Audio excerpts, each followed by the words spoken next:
Hello, everyone. Olá a todos. Boa noite para quem está no YouTube, LinkedIn, pelo canal. Hoje vamos falar inglês e português, tá? Então, sejam muito bem-vindos. A gente vai começar em apenas 2 minutos. 2 minutes to go, ok? Já estou com os meus convidados aqui. Então, em breve, vamos dar mais 2 minutinhos e a gente começa, ok?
Hello, everyone.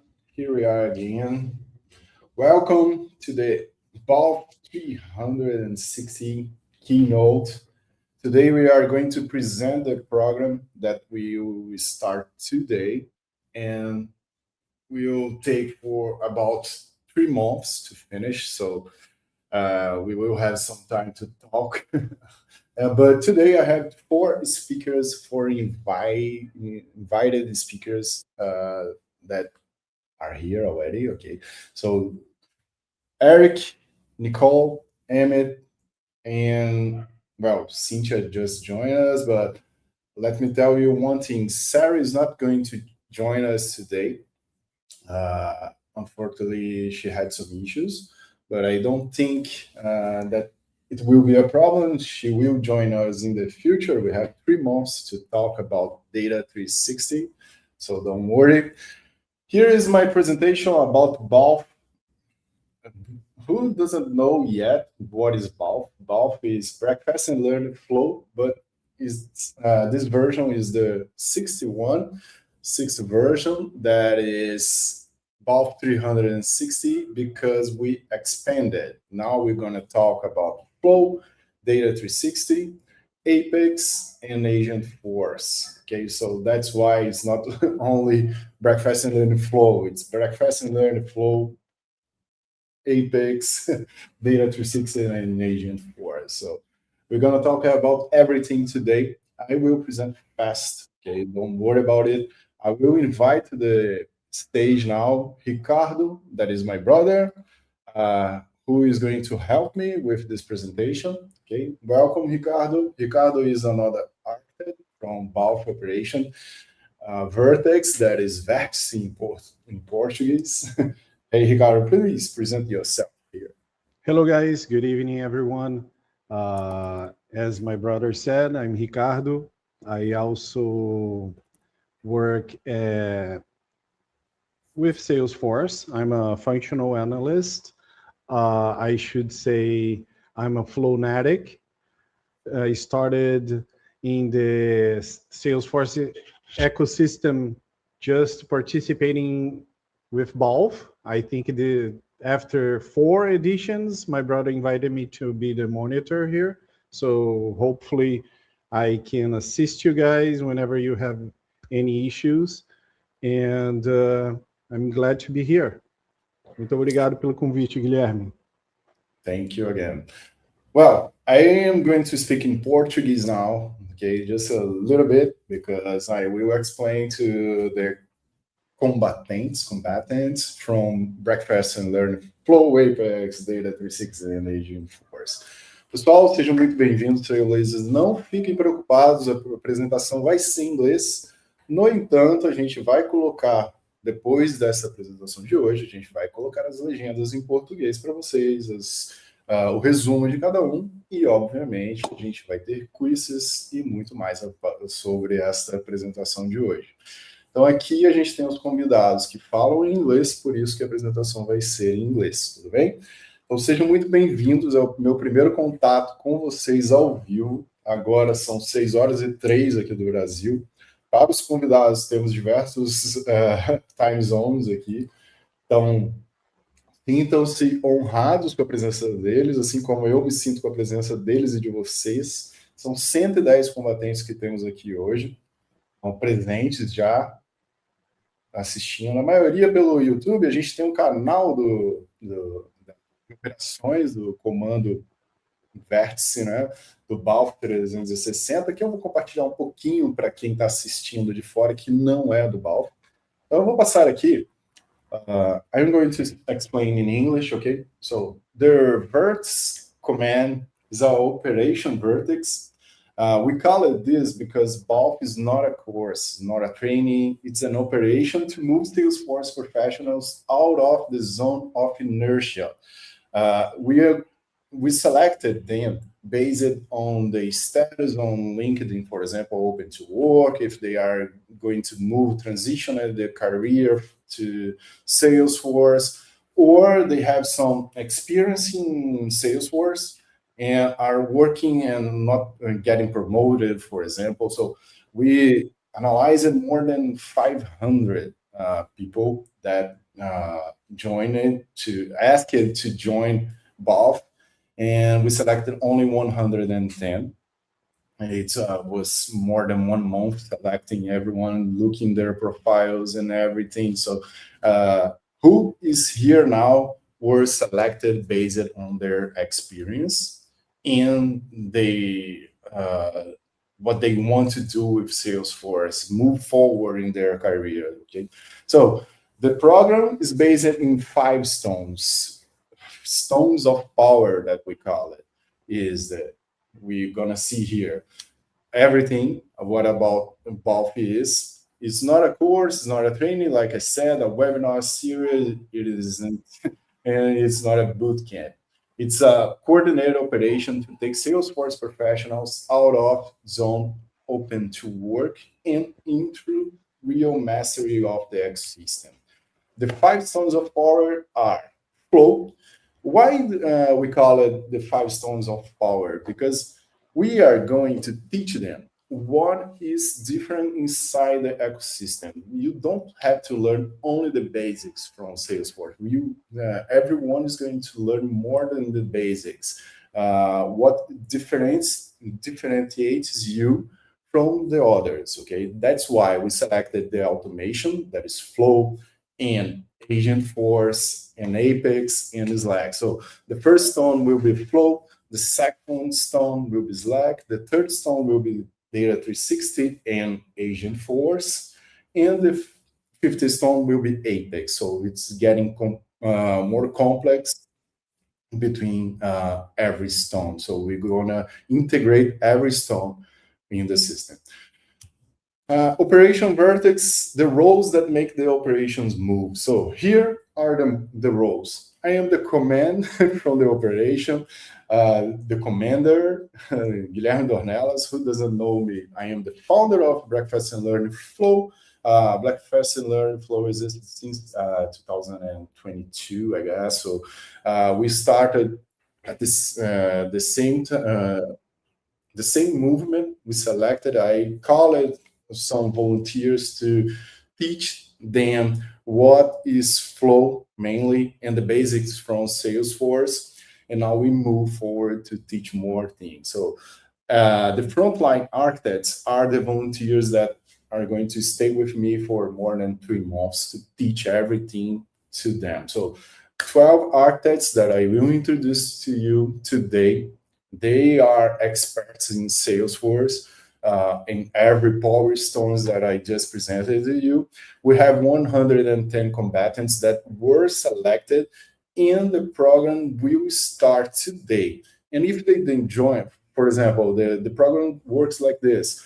If someone lose one class, the first class or the second class, we will leave the program and we will call another person to join the program. The program is based on gamification. So everyone needs to watch live the classes, needs to join us. So it's not a simple course that you watch one class. We don't record the classes. They need to join live and they need to do the trailhead models, the trailhead mixes, the quizzes that we are going to launch, the platform, the missions that we are launching to read or even to do some things behind the scenes or workshops. So it's a very complex program, but it's very awesome.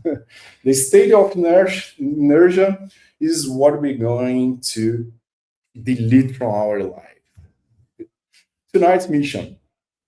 Now, I am Guilherme, I am presenting to you. Like I said, I am the commander from this session. I am a Salesforce MVP and automation expert inside Salesforce, and I work with Revenue Cloud mainly, okay? This is the presentation, the opening transmission. We're going to start with Erick in a few minutes, and then we are going to move to Nicole because Sarah couldn't join us. Like I said, she had some issues. So Sarah will present to us later, okay? Emmett will present about Apex, and we will close about 80 and 50 here in Brazil, okay? Here, I am glad to present to you our sponsors. Let me see if they are here. No, they aren't here yet to join the screen. So we have one premium sponsor that is not appearing, unfortunately, that is B2. This I will present in another screen. Okay, these two people, and the sponsor is Sotama. The support is Cloud Gaia and Trailblazer community. Why this matter? Companies that see education as an infrastructure, not as one of making marketing move, are the ones that actually move the ecosystem forward. They supported us, so they will support between the system. They will join some classes in the future. They will teach something for us in the future. So they are very important to us. Before I start with the speakers, I want to present each one of us, the frontline architects. Me, Guilherme Dornelas, Luciano Ribeiro de Freitas, that the Slack community leader here in Brazil. He's a Agentforce expert in Slack expert. Jonathan Viana is a sales and service cloud expert, 4 years of experience, and he is a flow specialist like me. Jonathan Silva is a service cloud, Einstein bots, Apex, and LWC expert, more than 3 years of experience in Salesforce. Leandro Camargo is an API integration expert, Apex, mainly in Apex and Flow.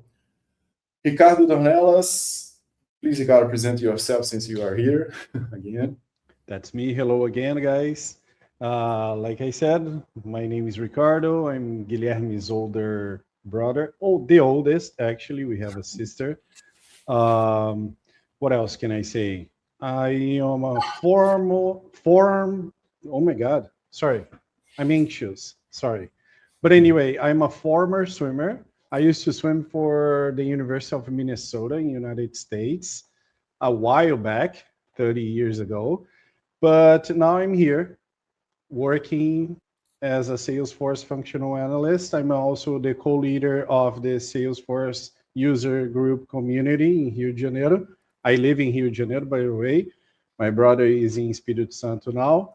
And we have this chance to get together once in a while online.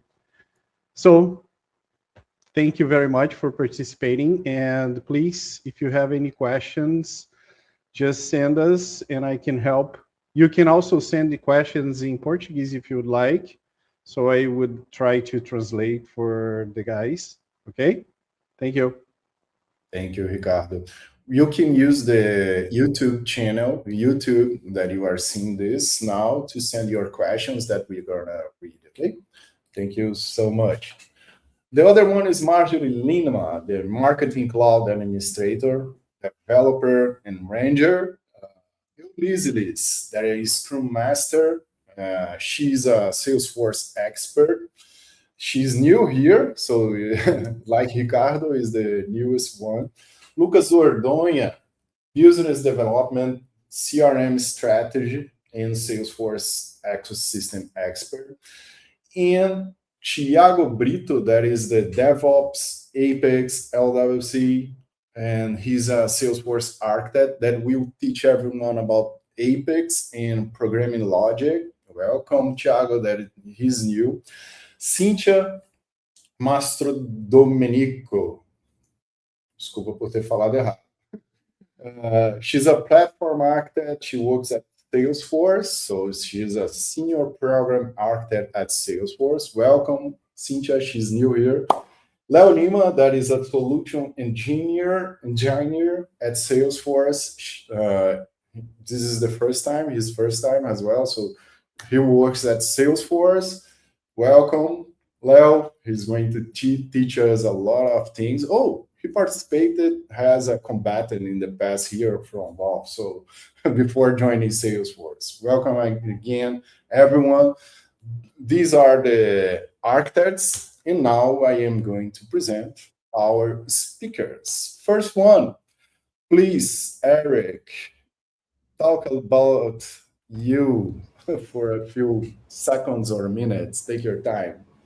Boa noite a todos. Good evening to everybody listening. My name is Erick. I'm excited to be here. Thank you, Guilherme, for the opportunity to be here. I am, my current role is Vice President of Enterprise Applications over at Billergini. We're an AR automation company, accounts receivable automation company. We work heavily in the fintech industry. It's very, very exciting. I've been there for a month. I was previously at Engine. We're going to talk a little bit about that as an online travel agency. I was a part of the team that we were the first customer globally, even ahead of Salesforce, to launch Agentforce Voice. We'll talk a little bit about that and the roles that Flows played in that. I am a father of 2 kids. You can probably see in my background there's a t-shirt there. Some of you may like it, some of you may not. But I love to suffer, so I choose to cheer for São Paulo. It's always, always fun. And overall excited to be here. I've been in the Salesforce ecosystem for 16 years. For São Paulo fans, that's like, more than many titles ago. But in any case, I've been mostly in the consulting side. I did a lot of work in the consulting side, and then I've switched from consulting to client side. I got to work at public companies. I've got to work at very small startups. I've got to work with Series C companies. Now I'm at a Series B. A lot of great experience, a lot of great stories, like many of you probably have, and I'm excited to share what I've picked up with declaratively. I've founded FlowFest, which was a couple of years ago. We're doing online flow competitions. Think of like the pure competitions online. We have a lot of videos online of those. We still do it at local dreaming events, but it was a lot of fun, and hopefully we'll get to share some insights today. Thank you, Guilherme.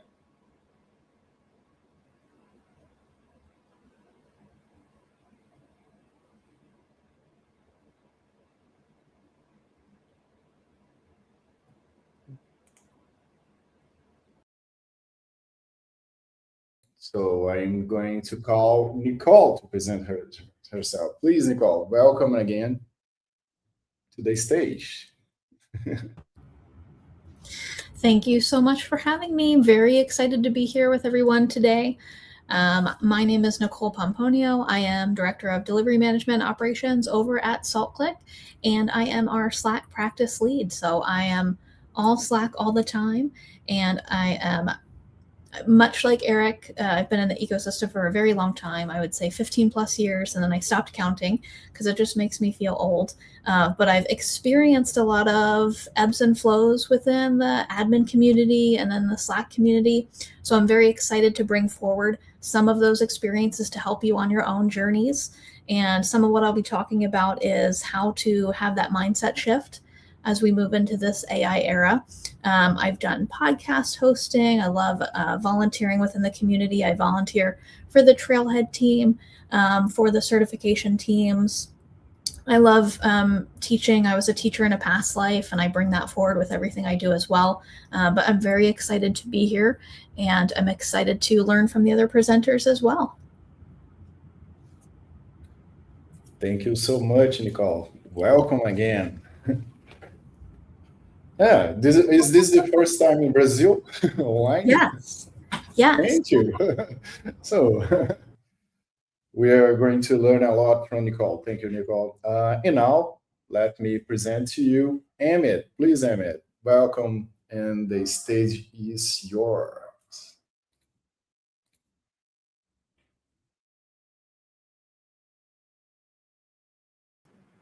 Thank you so much. Hope you are able to hear me. Hello. So let me introduce myself. My name is Amit Chaudhary. Lots of people know about me. I'm usually blogger of the Apex Hour, producing lots of content for the Salesforce, and also I'm a Salesforce MVP, almost 8-time and 3-time Salesforce Hall of Fame, and working on the Salesforce platform for more than 17 years. And my current role is the director of architecture. So I'm the leading a team of architect, building and working on the enterprise application, and looking forward for connecting with all of you and talking with all of you and sharing some insight on Apex. Thank you so much, Amit, to join us. So we are anxious to hear a little bit about what you have to talk to us. Thank you. Definitely. And now I want to call to the stage our main sponsor, the premium sponsor, represented by Alan Beckley. Please, Alan, could you speak a little bit about the company and why you supported us in this journey? Oh, so Guilherme, thank you so much, man. Actually, how are you doing, guys? Good evening. Good afternoon, everyone. I don't know if you're in Brazil or anywhere else.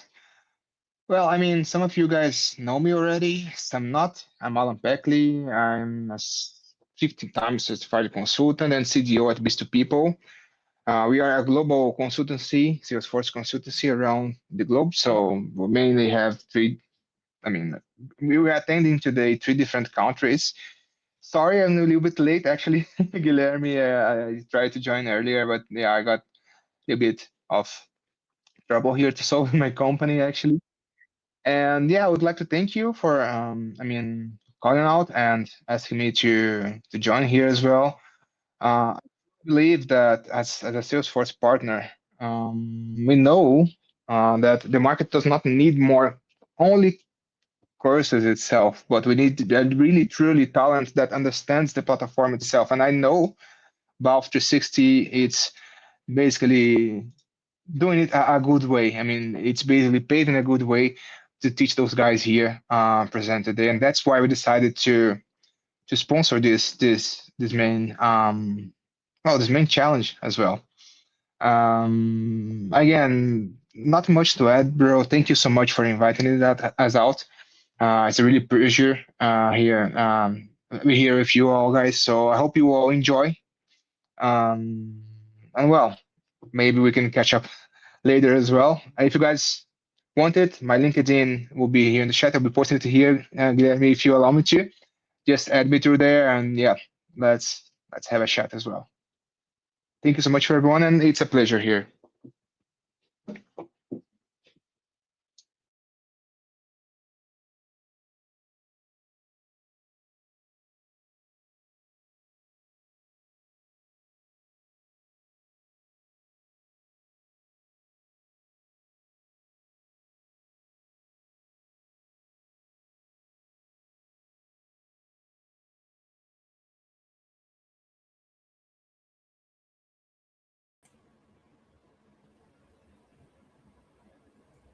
All right, so I got put in the mix again. I'm guessing I can go ahead and get started. But I don't know, Guilherme, if you have anything that you want to say before we kick off. Are we ready? Or otherwise, I can go and get started for all of our friends and colleagues here today. Feel free to jump in. I'll take the slides back if we can. We can put that up there. So for everyone here today, I love slides. Expect to see many, many slides. I think there's a total of like 5 slides in this whole presentation. I prefer to do the talking, as you'll find, and hopefully if you guys have questions, please don't hesitate to ask. Put the questions in. Façam suas perguntas. I'm here to talk about everything except the current performance by São Paulo, which is, is a separate conversation for many beers later on.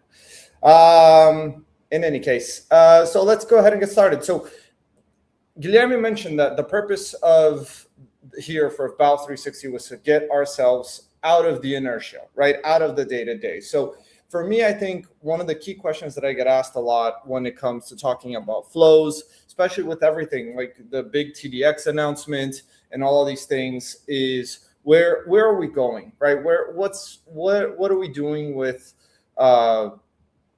flows, and especially, how is that going to play a role with everything that we're doing now? There's Agent Force vibes. Do I use that? Do I, should I be concerned? So the agenda for today is going to be fairly straightforward, and the good news is that we're already more than halfway through the slides.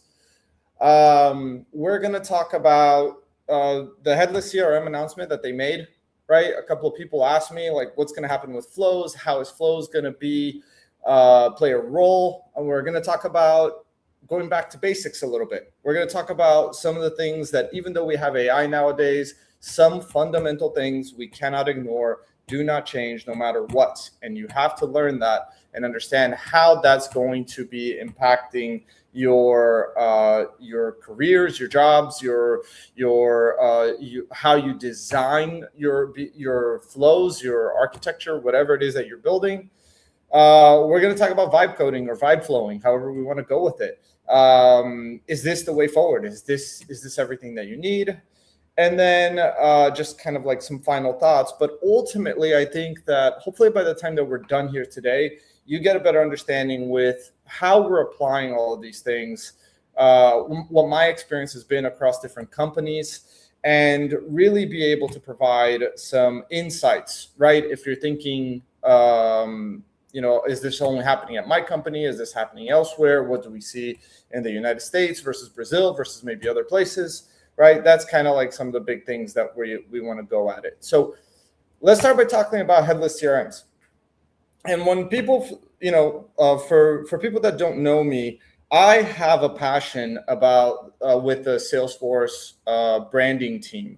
I think that, when I grow up, I hope to have the job security of the Salesforce branding team, because only they can go from Pardot to account engagement or marketing cloud account engagement and, customer communities to experience cloud and all of the different names and everything else. But they chose headless CRM. And when I think of headless CRM, I think this is what typically the image that comes to mind, right?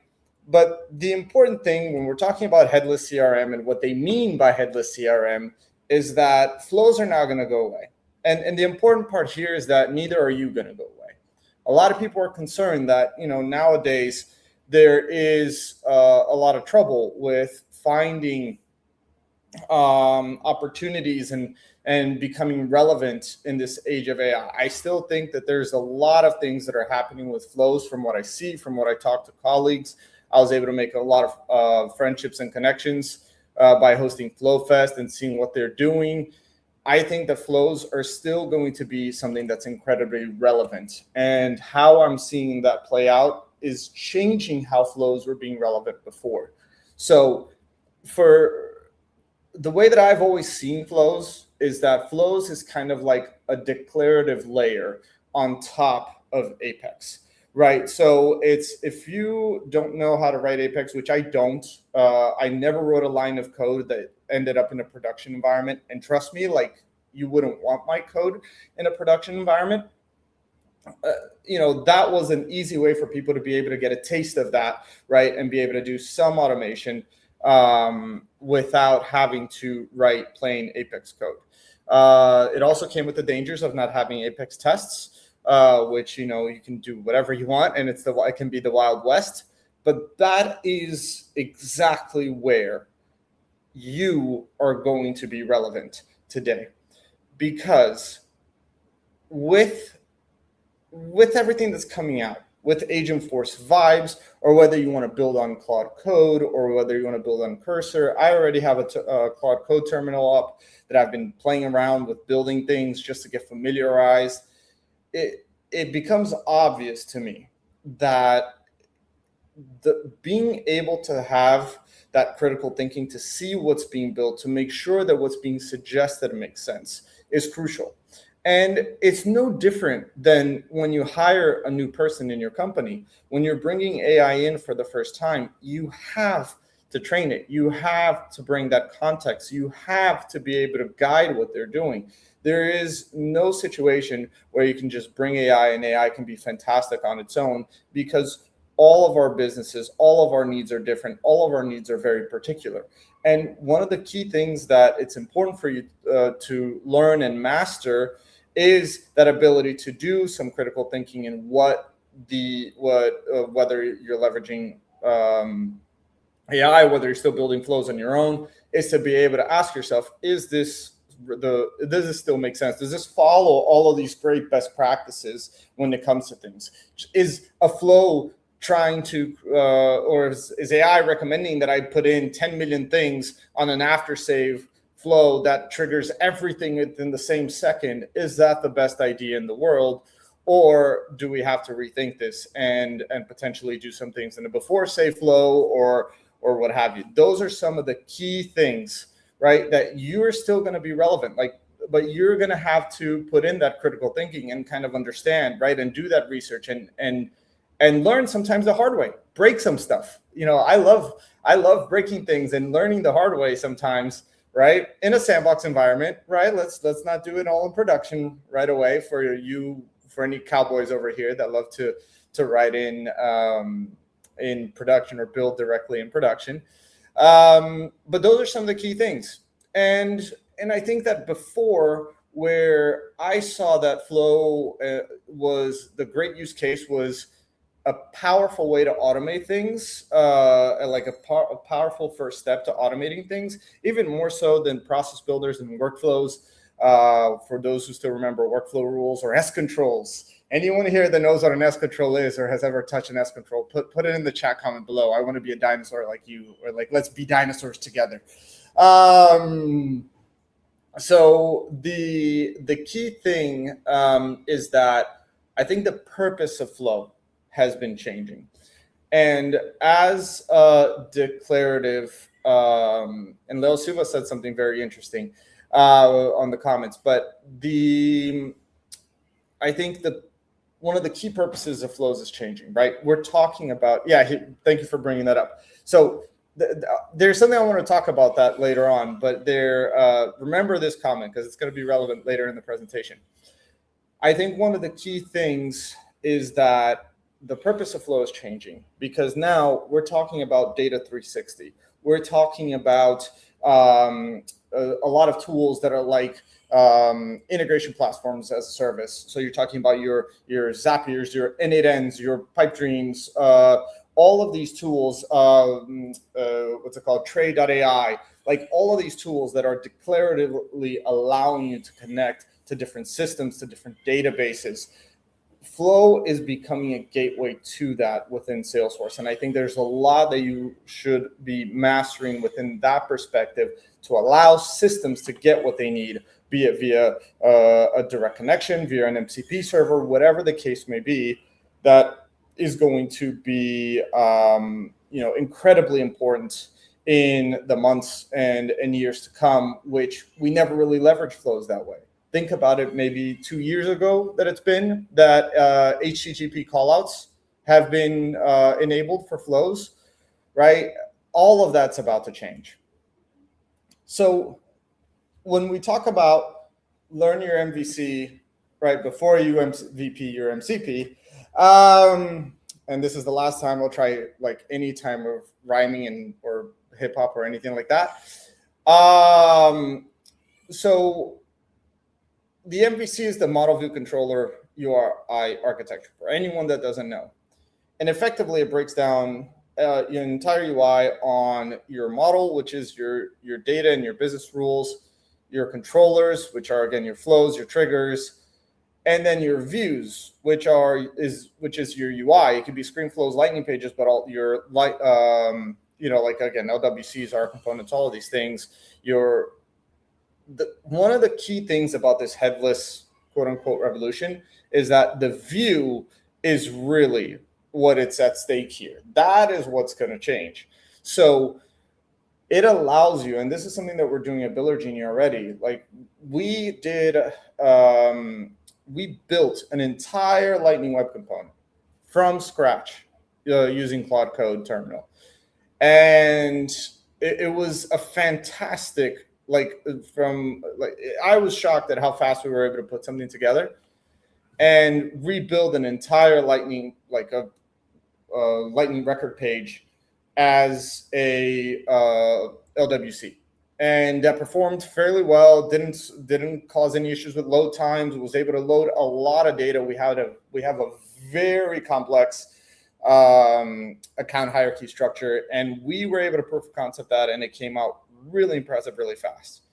But one of the key things is you still need that controller logic underneath, and the flow is still the first door to be able to call your automation, to be able to call any other system, whether you're calling a DMO or a data model object on your Salesforce Data Cloud or Data 360 or whatever the branding team wants to call it nowadays. Whether you want to again connect to different systems, you want to push something to a webhook via an HTTP callout, like you still have your flow is still going to be that point of start for every automation that you want to kick off, and that's going to be something that's crucial, right? Moving forward. And then finally, you can say, but Eric, screen flows, right? They're still in the view, and that's right. The screen flows, I think, are going to go through an interesting, this is a personal opinion, right? Safe harbor, whatever it is, forward-looking statement, all that fun stuff that I don't work for Salesforce and I don't have to say. I think that is going to be something that is going to be really interesting, whether that's going to be on the chopping block or not, or whether they're going to continue to support, they're going to continue to support all of the things that they have been doing, or not support, but innovate as much as they have on screen flows or not. I think screen flows may still have their purpose, but I think it could be incredibly limited in what it is they can do when comparing to what you could do with, AI assisted coding. And it would be interesting to see what Amit has to say about that as we transfer over to him later today. But I think that's going to be something that's going to be really interesting, because putting together a good screen flow can take a lot of time. And I don't have enough experience to say how that works, but to put in all that time to have a limited application in comparison to other things like LWCs and all these other things, I don't know. It could be that could have quite a bit of a hard time moving forward, and it could maybe serve its purpose for something quick, right, that you want to release. But it is something that we got to consider. But it's important overall to know, right, the model part of it is still going to be crucial. The controller part is still going to be crucial. So using flows for business logic is still something that's not going to go away anytime soon. So it's important to something to consider. And some people can say, right, Eric, let me challenge you for a second. I have Claude Code and I have unlimited tokens. Why do I need to learn flow? Why don't I go and put Apex together and just start doing, we're already, again, I shouldn't have skipped my slide. I see people already looking at what I put in the next slide. Anyways, I think that, it's going to be interesting because I think again, it goes back to still knowing what you're doing and being aware and being able to be a good gatekeeper for what they're putting out there. So flows is the natural progression to Apex. It's always been. I think it'll continue to be. I think a lot of folks may try to skip steps, but I think there is a key thing to keep in mind when you're, to master flows and be able to master that declarative portion of it before jumping to straight code. So that's, just something to keep in mind. Now, we talked about vibe coding, and is this something that's going to be for me? Is this everything that's going to go? And now we can talk about this. I was going to ask, does anybody know who this person is? But I see already Clovis was already quick to point out, Doyle Brunson here. And so for those who don't know, this is Doyle Brunson, and he is one of the legends in poker. In worldwide poker. He is credited as being the grandfather of poker. He won 2 World Series of Poker main events. The guy's an absolute legend.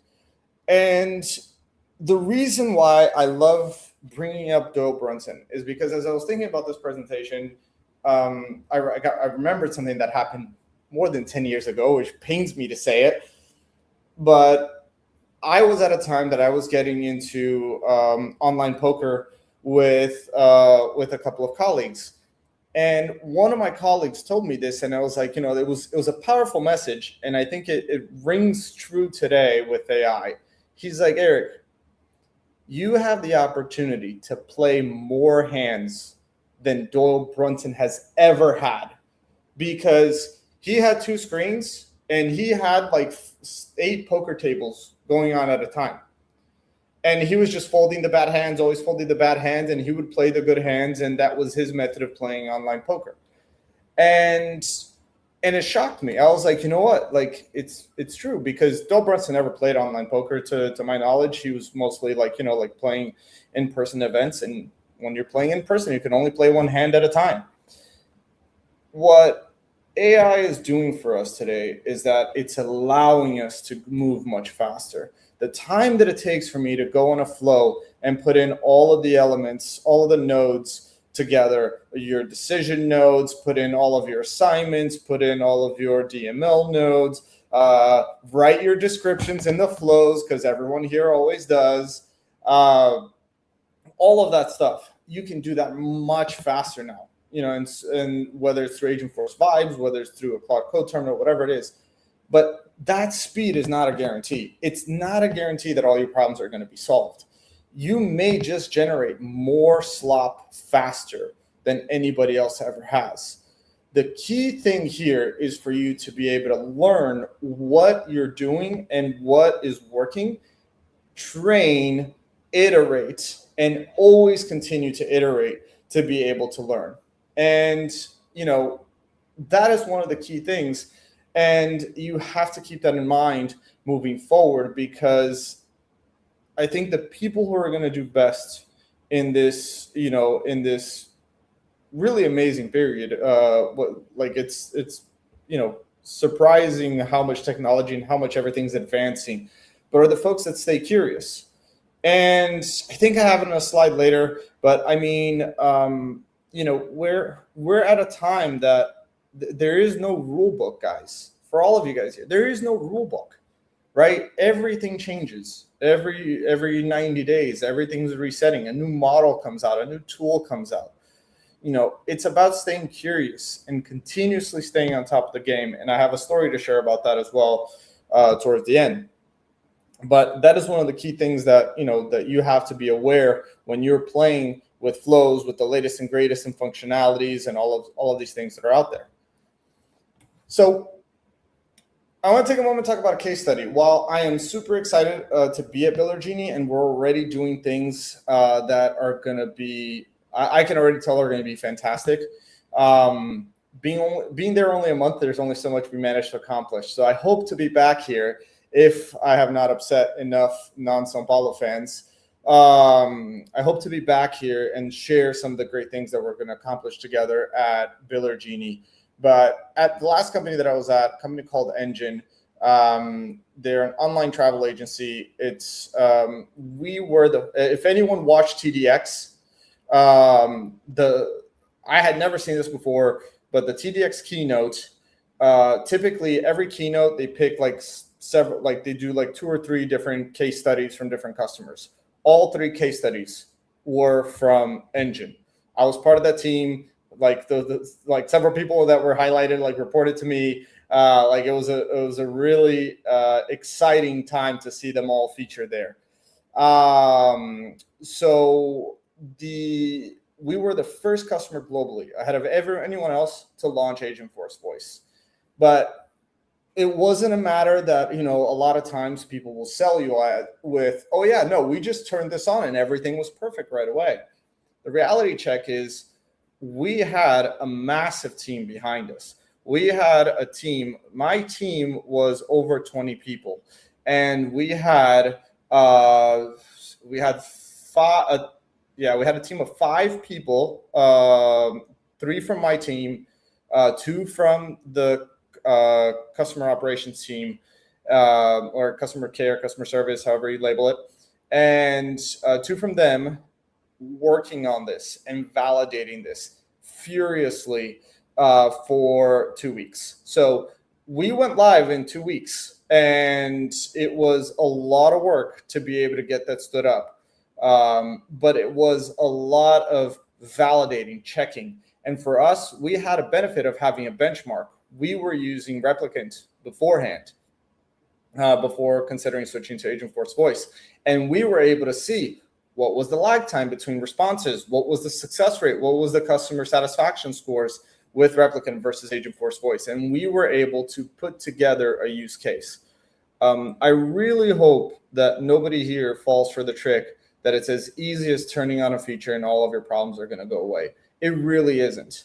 It doesn't take away from the fact that we're living in fantastic times, in a really exciting times, but you peel away the marketing and there's work that needs to be done. There's attention that needs to be paid, right? We were building several flows to do different things, whether it was call information from Data Cloud during a conversation. There were so many things that were happening in the behind the scenes that we were doing with flows, we were doing with code, all of these different things.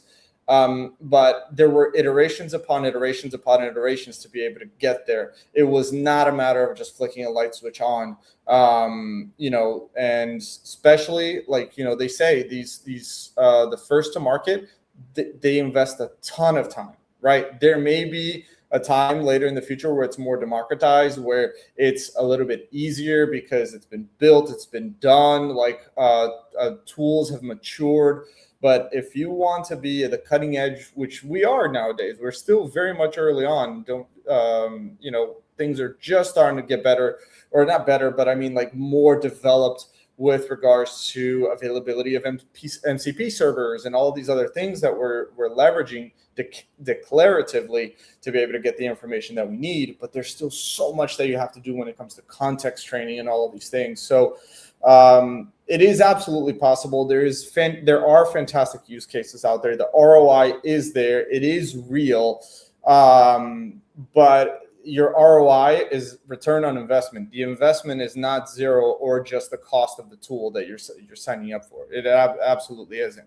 But the ROI is there. So moving ahead, my friend Gabriel Dornelas here. Hope he doesn't mind that I also use, you know, AI to create images.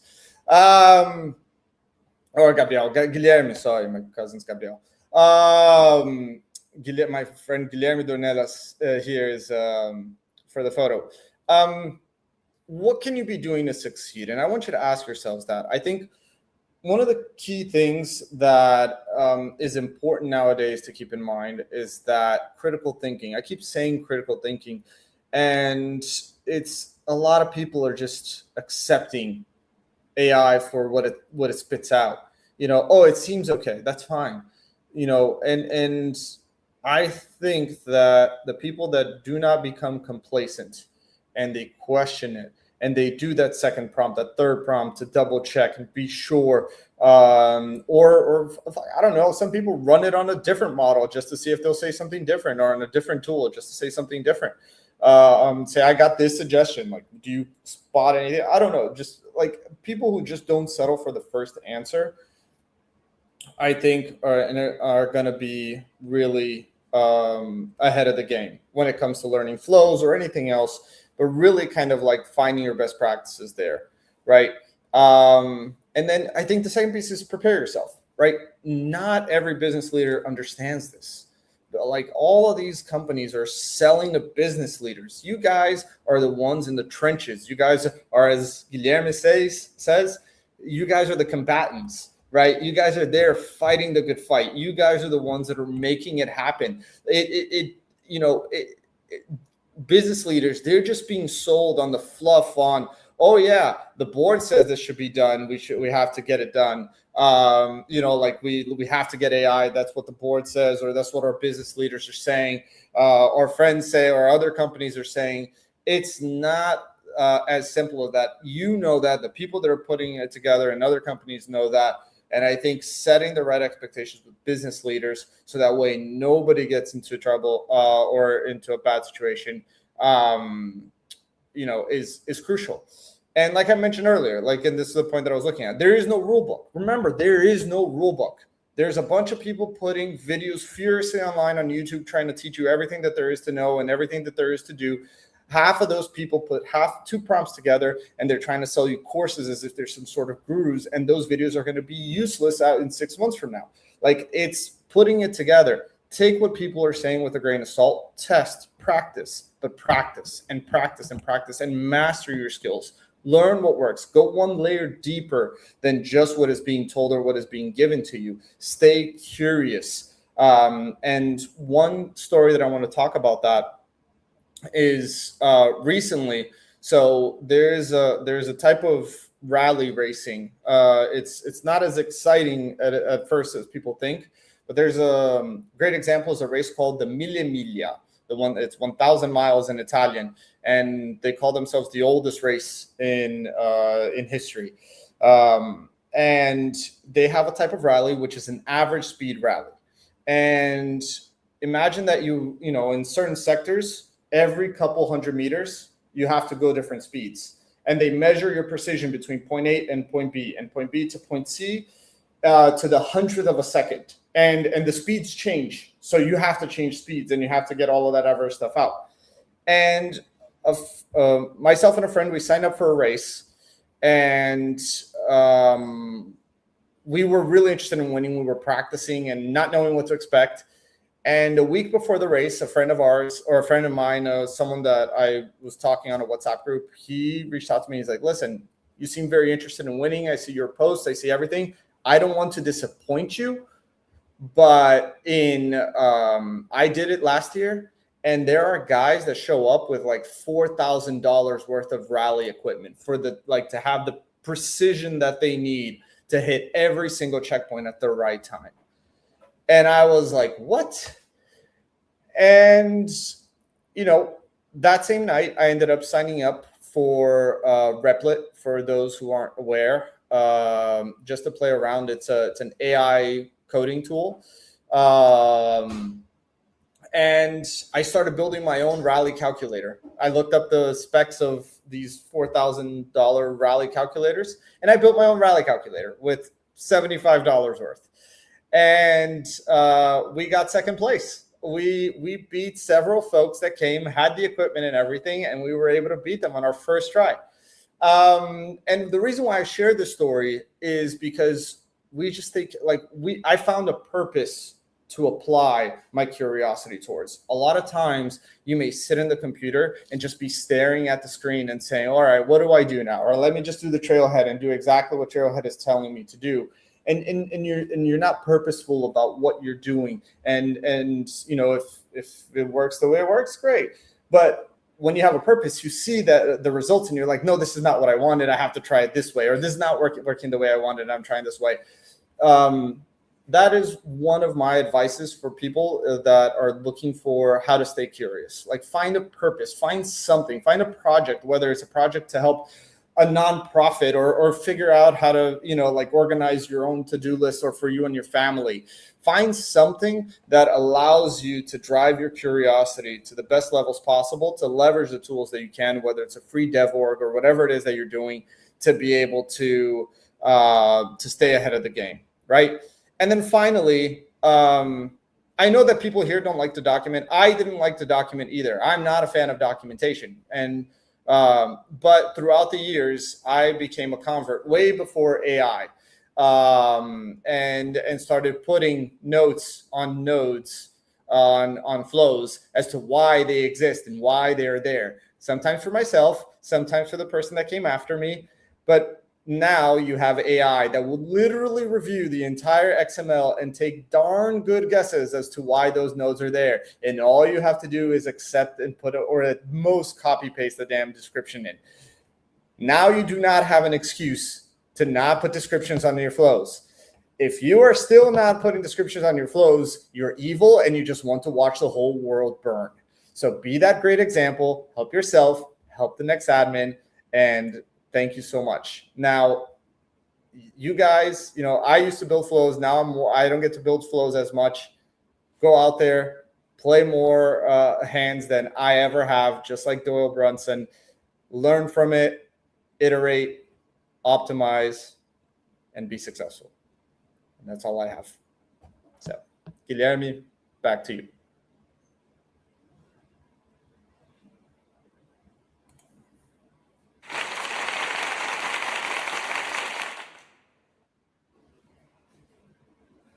And I don't know if there are any questions. I don't know if people put any questions or anything like that. I can scroll through. Oh, Guilherme's back. Yep. Can you hear me? Yes. Yeah. Thank you so much. It was awesome. I think some people have a few questions, but let me see here. Only one question now. Ricardo, do you have the question? I will ask you, Eric. Given the impact, it's Leo Silva. Given the impact in the presence of agent force and AI generated nowadays, what do you think about how many time till we put it at the second core value that we must have? Because first one is true as always. Wait, how long does it take for us to put AI as a core value? Yeah. So, I mean, I think AI is again, no more than a controller. I don't think it's a core value, right? I think it's something that it's what's hot right now. It's a technology that's out there right now. 10 years from now, who knows? There might be something new that we're like, oh man, remember when we relied on AI for things? So I don't know if you want to put something AI on something that's stuck in time, but I think the core value that AI speaks to is the innovation, right? It's the grit, which is it's an English word, but I like it a lot, which is like that perseverance, that consistency of keep pushing, staying always hungry to learn more and try to leverage the latest and greatest. I think that is the core value that AI represents for me. And yeah, whenever you want, just go put that in there. Put grit in there. Like, that's my vote. That can represent AI. Good, thank you. If someone sends another question, I will send to you, okay? In the end or something like this. But thank you so much, Eric. Yeah, I appreciate it. Muito obrigado a todos. Foi muito bom. Foi. E melhor com a sua legenda, porque o meu português está tão ruim que acho que você vai estar mais fácil entender o português com legenda. Então foi melhor em inglês. Thank you, everybody. Thank you so much, man. Talk to you soon. All right. Talk to you soon. Bye-bye.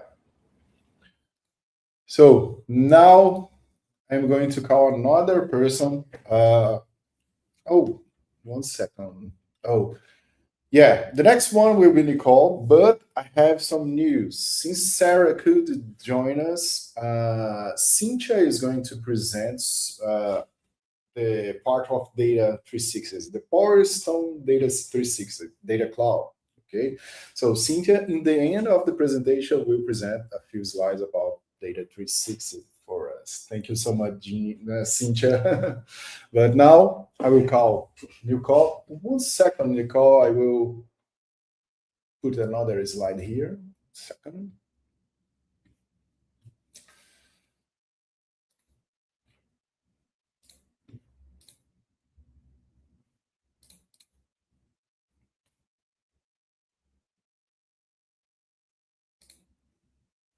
Okay.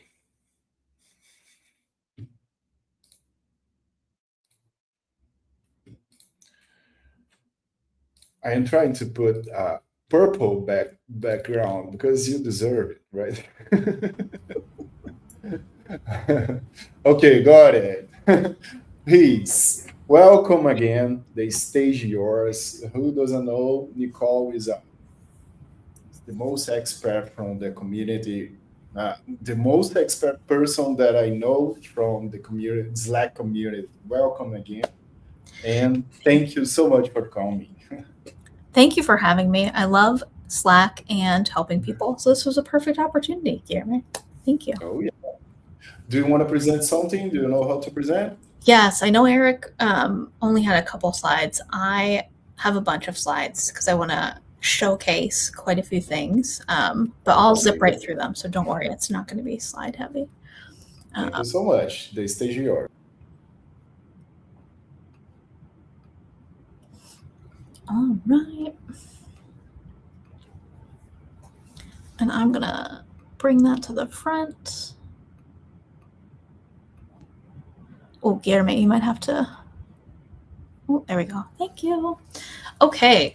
So my goal tonight, is to help you understand how the role of the admin is shifting. And I think Eric spoke phenomenally well around the role that AI can play, but that it also should not play. So part of what I'm going to talk about too is how AI is not a fix for everything, and our core responsibilities and skill sets are still needed, even though we're moving to this headless adventure. So how is the role of the admin in 2026 different? I have been in the ecosystem 15 plus years. I used to get asked to create fields. I might have to create some workflows. Then we started building flows. And from that experience, I really learned that this has become a mindset shift. So I'm not just an admin. You're not just an admin. You're not just a developer. You're not just anything. You're many different things. So you're a technical architect. You're a platform administrator. You might be a business analyst at times. And we all take on the role of business leader because of the conversations that we're in. We're not just taking requests, right? We're thinking about upstream impact, downstream impact, and we're really thinking through the systems that we come into contact every day and how we can make that experience and that process better for other people. So in order to do this, we have to understand the core features and functionality of the tools. We also have to understand how our work is working, right? So what are the current processes? What are the current gaps? And then we have to be able to translate that into designing the flow of work, because that's what we're starting to see a lot more of with Slack as well. And I'm going to start to talk about that in a minute. And we have to stay curious. So I love that Eric called that out. We have to be a change champion. We have to ask questions, and we have to ask the hard questions. Should we do this? Should we do this now? What happens if we don't? Is that the right decision to make? Do we need to wait a little bit for the technology to advance? Do we need to do a little bit more with our data, our process, our systems before we can start to leverage some of this newer functionality? I think that our role of an admin is to be that forward thinker and that strategist, not someone that just reacts, takes the request and does, right? We want to think about all of the upstream and downstream impacts. So when we're thinking about our day-to-day, just to shift into the Slack side of the conversation and how that can help enable you on your journey, how many times have you lost an email? You can't find it in Gmail when you're searching. It's a decision that was made. You've got to follow up on it. You've lost it. You can't find it. Can't find the documentation for it. Where you've been in a meeting and you're thinking, man, this could have just been like a quick 5-minute Slack conversation or Teams conversation. Or you've had all of the data that you needed in a system, but you couldn't figure out how to make a decision with it, or you couldn't figure out what to do with it. A lot of the conversations that I'm in lately, there's a theme that it's not so much a tool problem. It's a coordination or a process problem, right? I could, pull out and put in any system really for a lot of these, but it's a people conversation as well. So that's why I really want to think about that first slide, that mindset shift, when we start to think about how we're going to further enable ourselves this year. And I know that someone's going to talk about data in a little bit, but when we think about how much time, effort, and energy we have invested into the systems that we have in our businesses, we know how much data is there. We know how much we can do with our data and our systems, but sometimes it's hard to connect the dots. We've got these missing pieces, right? And even if we have our systems fully stood up and we've been using them for years, sometimes we're losing decision elements, right? We're losing parts of a conversation. Something is still happening in a silo. There's a disconnect there that we know exists, but we're not quite sure how to resolve that. That's where we start to think about these layers of systems. So it used to be just a system of record. We would have some emails. Somebody has to manually enter data. We know how often that happens or doesn't happen, right? We've just had our system of record. Now we're starting to really think about layering on top of that to close those gaps. So my system of record could be Salesforce, but it could be a database, right? It could be your ERP system. It's where the bulk of that information around a thing lives, for lack of a better term. When we start to think about how we can be more impactful, we can look at this new fun diagram from Salesforce, because now we're layering on a system of context, right? So that could be data 360. Then we're layering on a system of work or system of action. And if we are forward thinking, we're starting to think about how we can layer some AI or agents in there. And then we've got our system of engagement right at the top. So that could be Slack, but it could be Teams. Our role as admin, not to be biased just on Slack, is to really think about how all of these systems work together.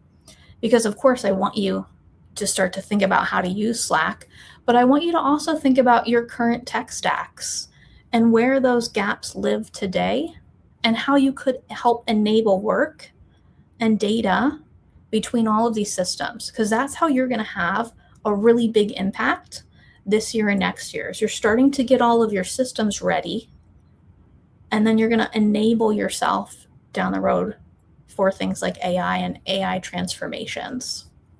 I'm not one to force AI on anyone that's not ready. I know Eric talked about this a little bit, but if I'm just adding AI into a tech stack, I'm not solving a problem. It's not going to solve all my problems. In fact, it could just amplify them or make things messier. So we really want to be strategists. So we were thinking about that new layer of information, just to go back there really quick. So I've got my different layers of systems. How do we want to break down the gaps between those, right? So the gap between my data and all of these decisions that are happening, it's kind of where that momentum dies. If you've been in a meeting, you're taking great notes, you've got all the action items, you know what you need to do next, and then the meeting ends and you've lost a little bit of momentum. So then you're going to take that, you're going to transpose your notes, you're going to put that into Confluence or Teams or Slack or wherever. And then you lose a little bit more momentum. And then you've got to ask a question. You've got to follow up. That could be another email. You need to wait for someone's decision. Think about where all these moments are happening, where you're losing a little bit of momentum with every step. What we want to do is start to close the gap between all those moments. So this is where we think about how can Salesforce layer in with a Slack, and how can I automate actions between systems? Well, if I have all of these systems connected, that becomes a little bit easier. Each gap becomes a little bit easier to close when I start thinking about that flow of work. So now it's not, let me check, let me go back, let me ask. It's, oh, it's right here. All of those actions, that momentum, it's meeting me right where I'm working already. And that, hopefully, let's start to think about it, is Slack, right? We know I'm a little bit biased on Slack, I admit it, but that could be Teams, right? That could be your communication layer. We start talking about Slack because of the power that's now being implemented behind it. So I want you to open your minds to that a little bit as well. It's not just communication, it's automation, it's integration, and it's layering in Slackbot and your agents as well. So it's becoming much more powerful as it takes this journey that it's taking. But we're layering all of our systems. So we've got our source of truth, which could look like Salesforce. It's going to hold customer data, business data. It's a single source of truth. And then I'm going to layer on top of that my system of engagement, which hopefully is Slack. And that's where people are going to collaborate together. I'm going to post notes and then I'm going to take the next action. Or Slackbot's going to take the next action for me. Or Slackbot is going to talk to another agent that I've layered into that system. So this is where we start to think about automation and that agentic enterprise as well. If we're getting all of our building blocks into place, it becomes easier and easier to close those gaps. So this is where we're going to open our mind a little bit. We're layering our system of truth with where our work is happening. So if Slack becomes our layer of execution, data helps us make those decisions, and those decisions we turn into action. This is the layering that we're going through, right? Our system of record, we've got our system of engagement, which is going to be Slack. I'm automating all of these next steps. And because I know the business that I work in, how they operate, all of their processes, I, as the admin, am going to be able to be the one that says, hey, listen, I've got an idea. I'm watching this happen. I can see where the gaps are. And here's the way to solve it with this system. That's going to make you exceptionally more powerful in your company if you start to think about how all of these layer and how you can close the gaps and solve these problems. I find that with consulting, when I just throw out generic use cases, it's not as impactful, it's not as powerful. But if I can listen to what a customer wants, if I can listen to what some of their challenges are, what they're doing today, what they're not doing, what they want to do, and what their real problems are, we can start to brainstorm some solutions for them. And that's where you become much more influential and much more trusted, because you understand what's actually happening. You're at that ground level and you can think about all of the systems in the tech stack. You are primed to be heard and brought into many more conversations. So when we think about what Guilherme said at the beginning about getting your momentum and really getting your seat at the table, this is one of the ways to do it. It's to really understand how your business operates, see the problems, but offer the solutions as well. So some of the ways that Slack is doing that, integrating more deeply with Salesforce, is Salesforce channels. So I did a presentation on this at Dreamforce, and they put it on YouTube, which was really exciting. But think about every record in Salesforce can now be a channel in Slack. So all of that information that I could see in Salesforce is now surfaced up to me right in Slack. And I'm in Slack 90% of my day. Your company might be the same, or maybe in another communication system as well. All of that information is getting surfaced up to you. You don't have to go switch swivel chair to other systems as much. It's meeting you right in the flow of work. So if that's a challenge at your organization, if you have many different business systems, you can start to condense a little bit more by surfacing that into Slack. This could be opportunities, this could be cases, accounts, any of those standard and custom objects that you have built out, you can create Salesforce channels for. You can also run deal approval cycles inside of Slack. We do this. It surfaces up the notification to us We have leadership channels for this, or you can send direct messages for this as well. It surfaces up the information that you see as important to you. You can customize that. And then in that moment in your day, you're getting exactly what you need. You can press a button and your approval process is on to the next step. So I don't have to switch out of the system. I can bring everything right to where I'm already working. And you can do that for your business as well. And maybe it's not opportunity approvals. Maybe it's approval processes for something else, right? So start to think about, what are you approving? Is it deals? Is it contracts? Is it, time off? Where are you in other systems that you can start to bring information into Slack? And where are your people losing time during the day? You can also have case swarming in Slack as well. So now we talked about opportunities and accounts, but you can do some case swarming as well. So ITSM processes, if you've got, outage watch happening in other systems, you can bring that information into Slack. So you're really combining Slack with other systems. And I know I'm kind of beating on this drum constantly, but think about what that means for you, right? Sometimes you need examples or pictures to help you with what could that mean for your company. Think about any system you're going out to, getting information and sending it to somebody else. If you're already using something like a Slack or a Teams, then you can use that as basically a hub to go do the next step or take the next action. And these are all those layering pieces that would get you ready for AI and Slack. And I'm a huge Slackbot fan, by the way. So now that you understand your core systems, you understand different systems in your tech stack, you understand at a high level maybe how to connect with those systems, because that's a large piece of the puzzle as well.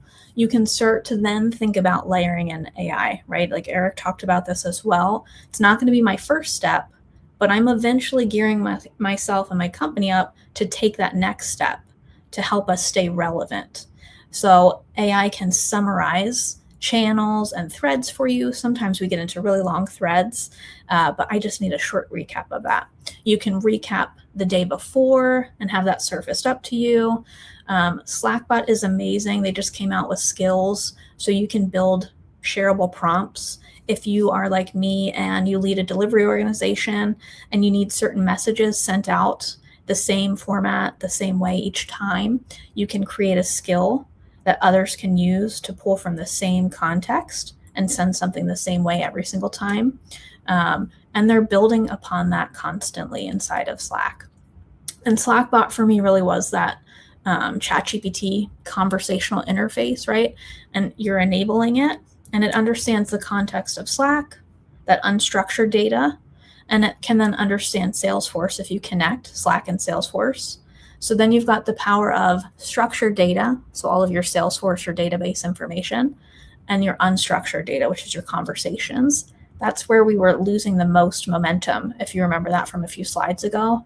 So all we're doing is layering. We're just building upon each brick in our little wall that we're building of knowledge to get us to be able to take that next step of AI. And remember, you're the admin the whole time.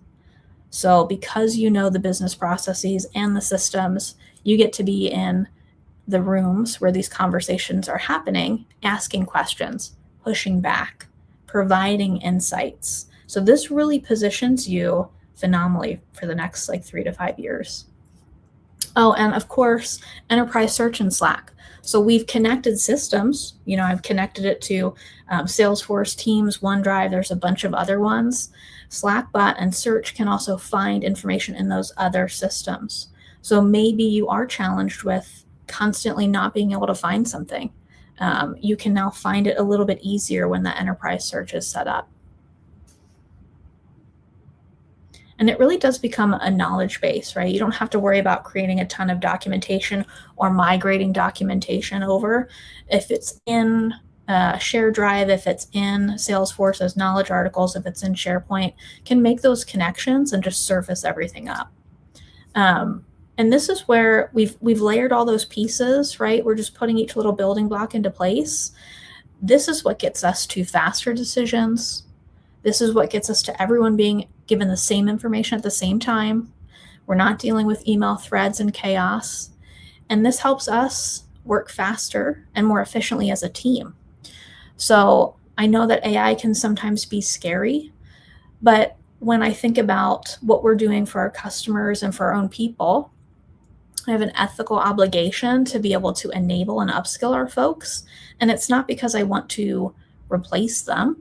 I want to augment what they're doing with AI. And we're just taking the steps to get there. And you can think about that for your teams as well, right? How can I enable them to do a little bit more and get some of those easy tasks off of their plate?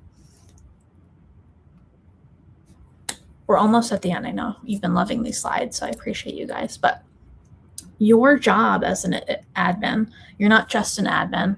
And if you're a developer, you're not just a developer, because you might be in some of these same conversations. If you were like me and you were an accidental admin and you suddenly have responsibilities for many different things, we want to think about all of the systems that we own, we touch, we're connected to, and how we can close the gap between those.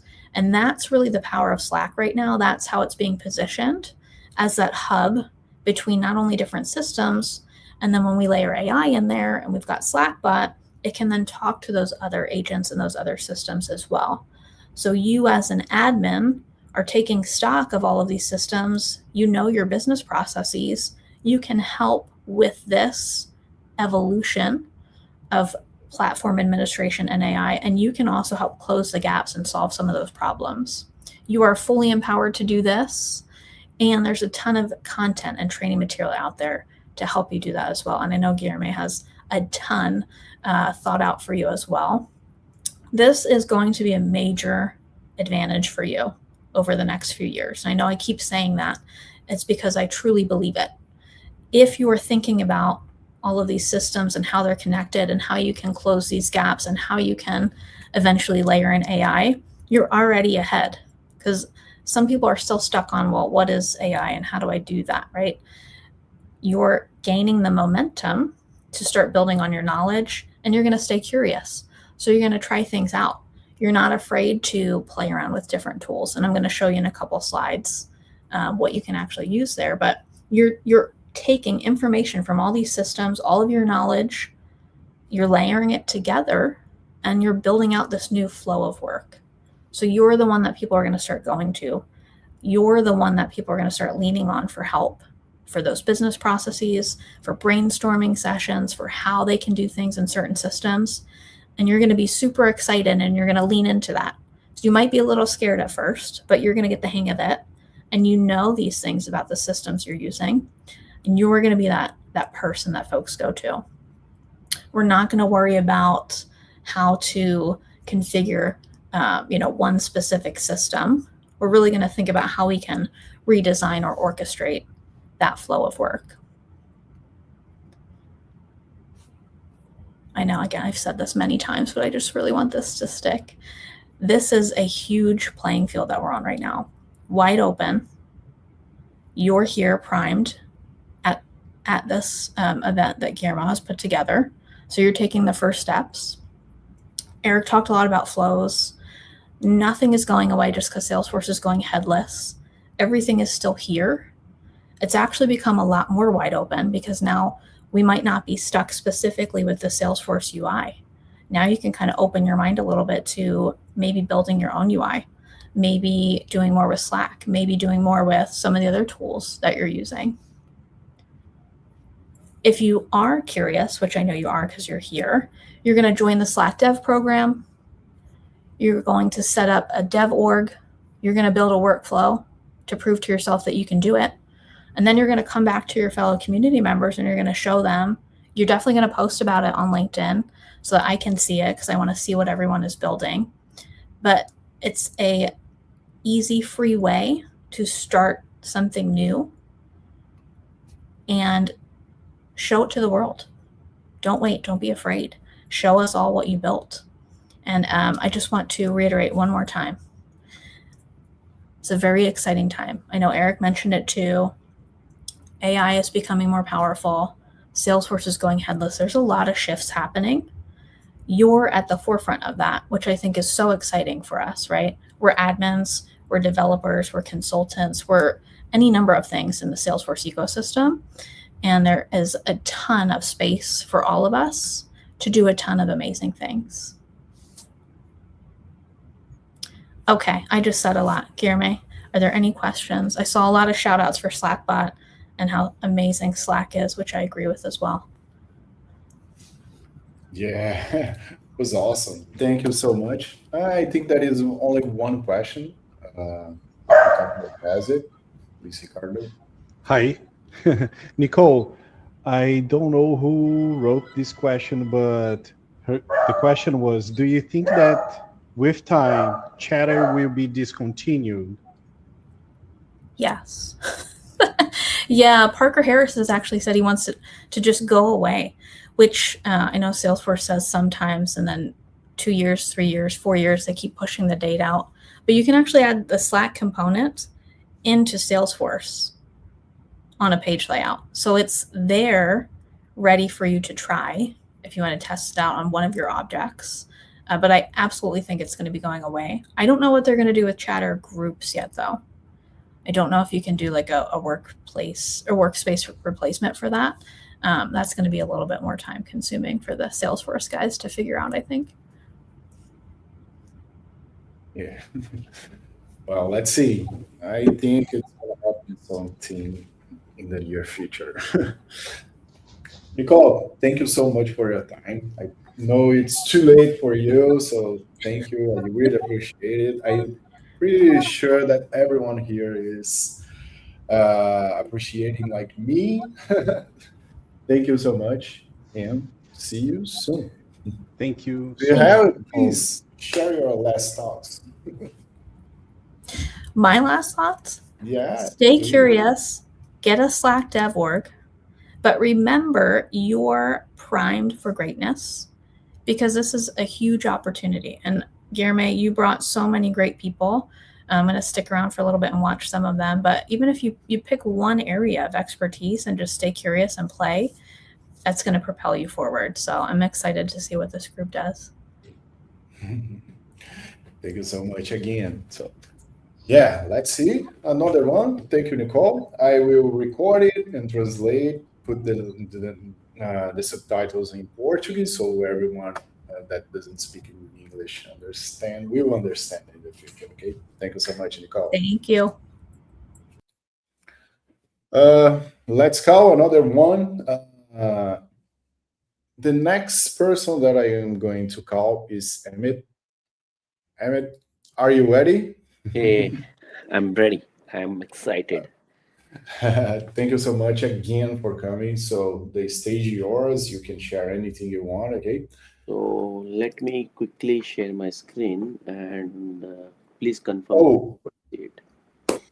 Emmett is going to talk about developers, Apex, and everything, the 50 Power Stone. And after Emmett, we are going to call Cynthia to speak about Data 360, okay? Thanks, Emmett. Yeah. See you.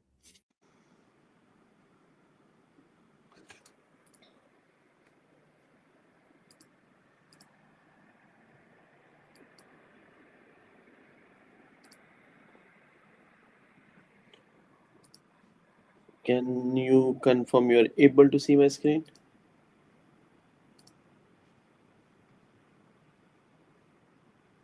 Not yet. Okay, just give me 1 minute. I'm trying to share my screen. No problem. Bear with me.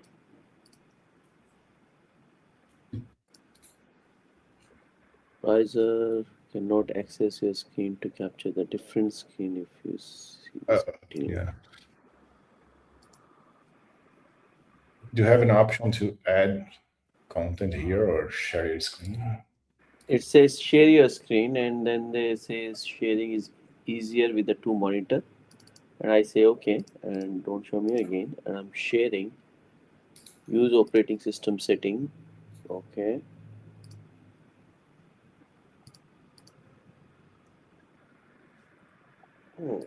Weird. This.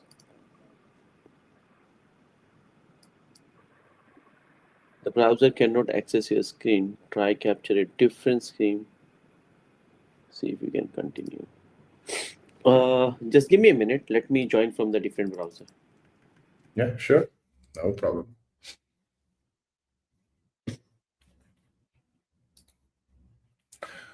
So everyone, Emmett ele vai preparar até, eu vou falar em português aqui para quem fala em português. Ele vai preparar a apresentação e volta daqui a um minuto, tá bom? Tomem um café, take a coffee, water.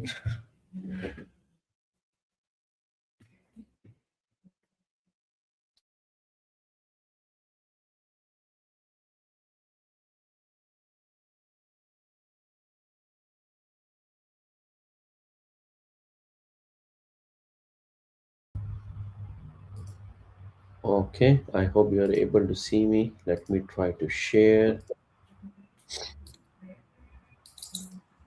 Allow. Window. Can you confirm it's visible now? Not yet. You need to enable it from your side. Oh, yeah, it is now. Okay, Emmett, thank you.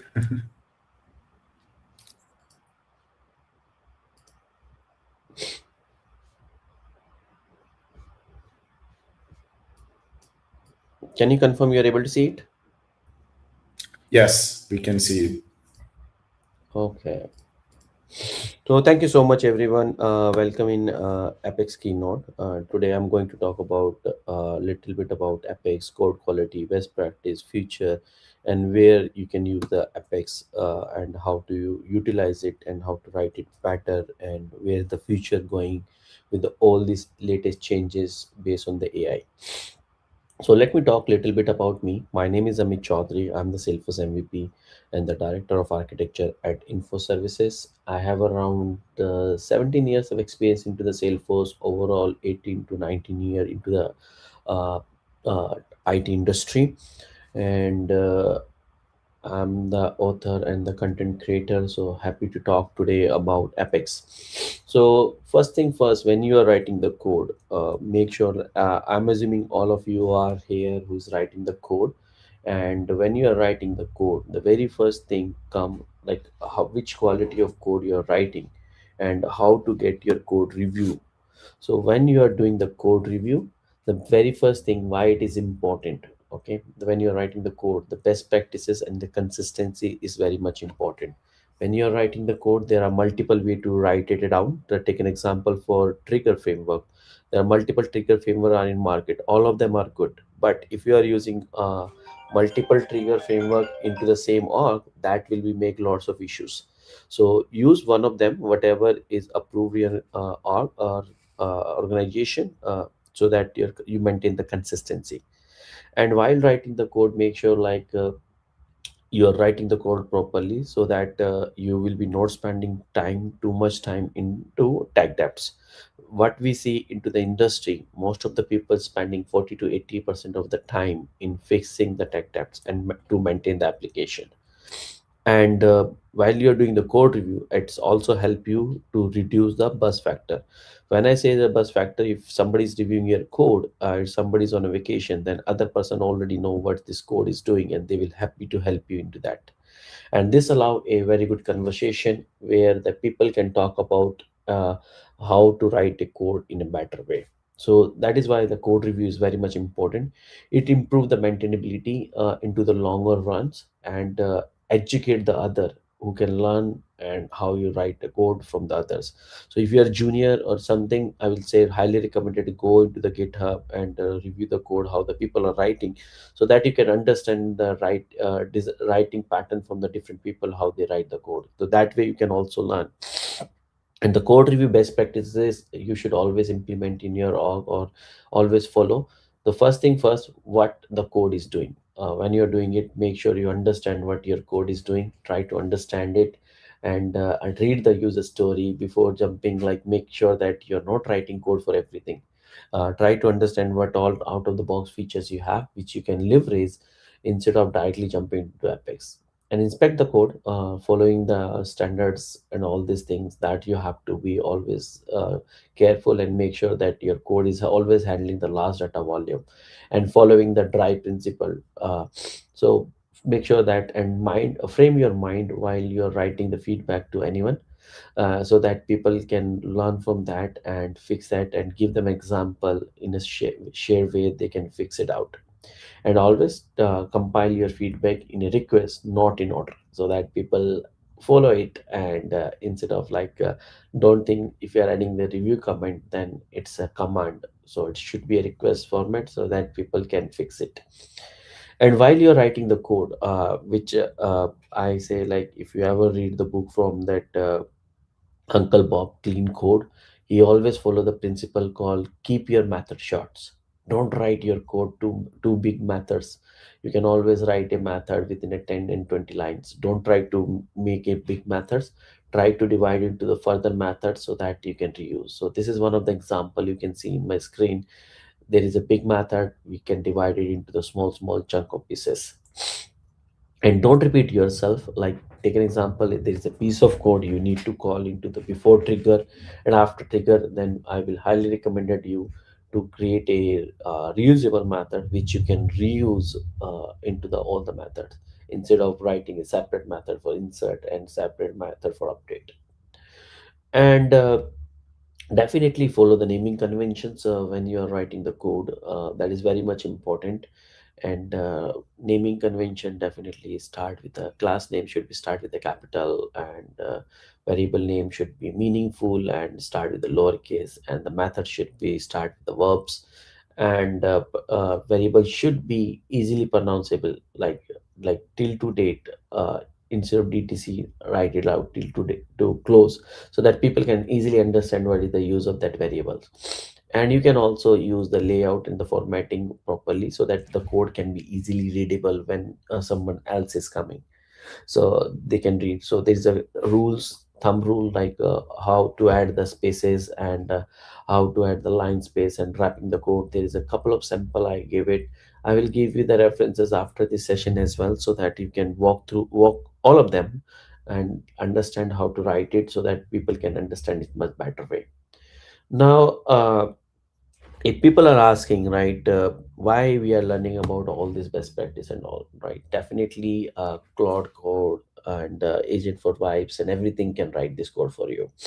But they will be write the code, sometimes they hallucinate. You have to understand how the code is there. And once you know the code, they those tools are very good, and trust me, they can write the plenties of code for you. But once you read it, you are also responsible for refactor it, so that you can talk to them, to the agents, and refactor those code. If you don't understand the code, then it will be really tough for you to refactor the code. Because sometime what happen, you are fixing the problem, the AI will be generate 200 line of code, but those can be write into 10 lines. If you know the code, I'm not asking you to manually write the code. uh, Use the tool where the tool can be used. Don't write yourself, like don't go and jump and writing the code immediately directly. If the tool can write it, use the tool. That what I highly recommended. Same for the code review, same for generating the code. Like for the code review also, I highly recommended. There are plenties of code review tools are available into the market, Apex PND and all. Leverage the tool where you can save your time. Your time is more important in today industry and today era where that AI agentics are coming. And let's talk about further how the Apex best practices. The very best practice is don't write the code.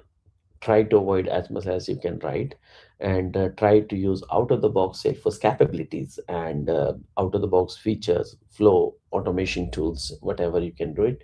But there are cases when you write to code, then always follow the Salesforce best practices, like bulkify Apex code, avoid SQL, DML inside the for loop, query large data set using the map.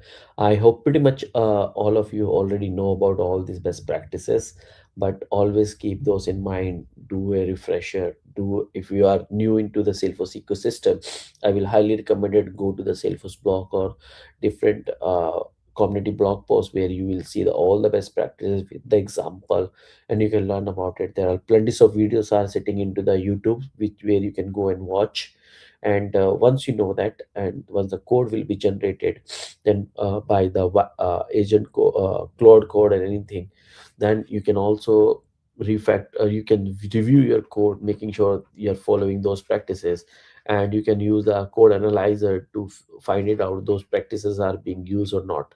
So while doing the code, definitely you can do the manual code review, and also you can use the tool like Apex PMD code analyzer and this kind of tool, which will be give you feedback on all these best practices as part of the static analyzer. And when you're writing the code, the query will be always work, but over the time people forget to write the selective query. The selective query will be if you're not writing it, then it will be fail after once your organization have hundred thousands of records. So making sure when you're writing the code, you are indexing your field properly which need to be query, and you are going to write the positive query instead of negative query which will bring billions of records. So that thing should be always keep in your mind. And security is the major concern which you always think about it. User mode versus system mode, because Eric also talked about like Salesforce is now going in ahead of headless framework. So if you'll go into headless, then security will be play major role, because you are creating your own APIs, you are creating your own MCPs, and that can be called from outside. But how you will maintain the security? The security will be maintained, and the action will be created into Apex or that flow. Once you are doing it, you should know how to handle the user mode and the system mode. That should be properly managed. Then learn about a standard UI security enforcement, API callout security enforcement, and when you're running into code in this one, then the all code run into the user mode, and which all code run into the system mode, you should know. And when the code is running into the system mode, then you need the FLS sharing security or the code record.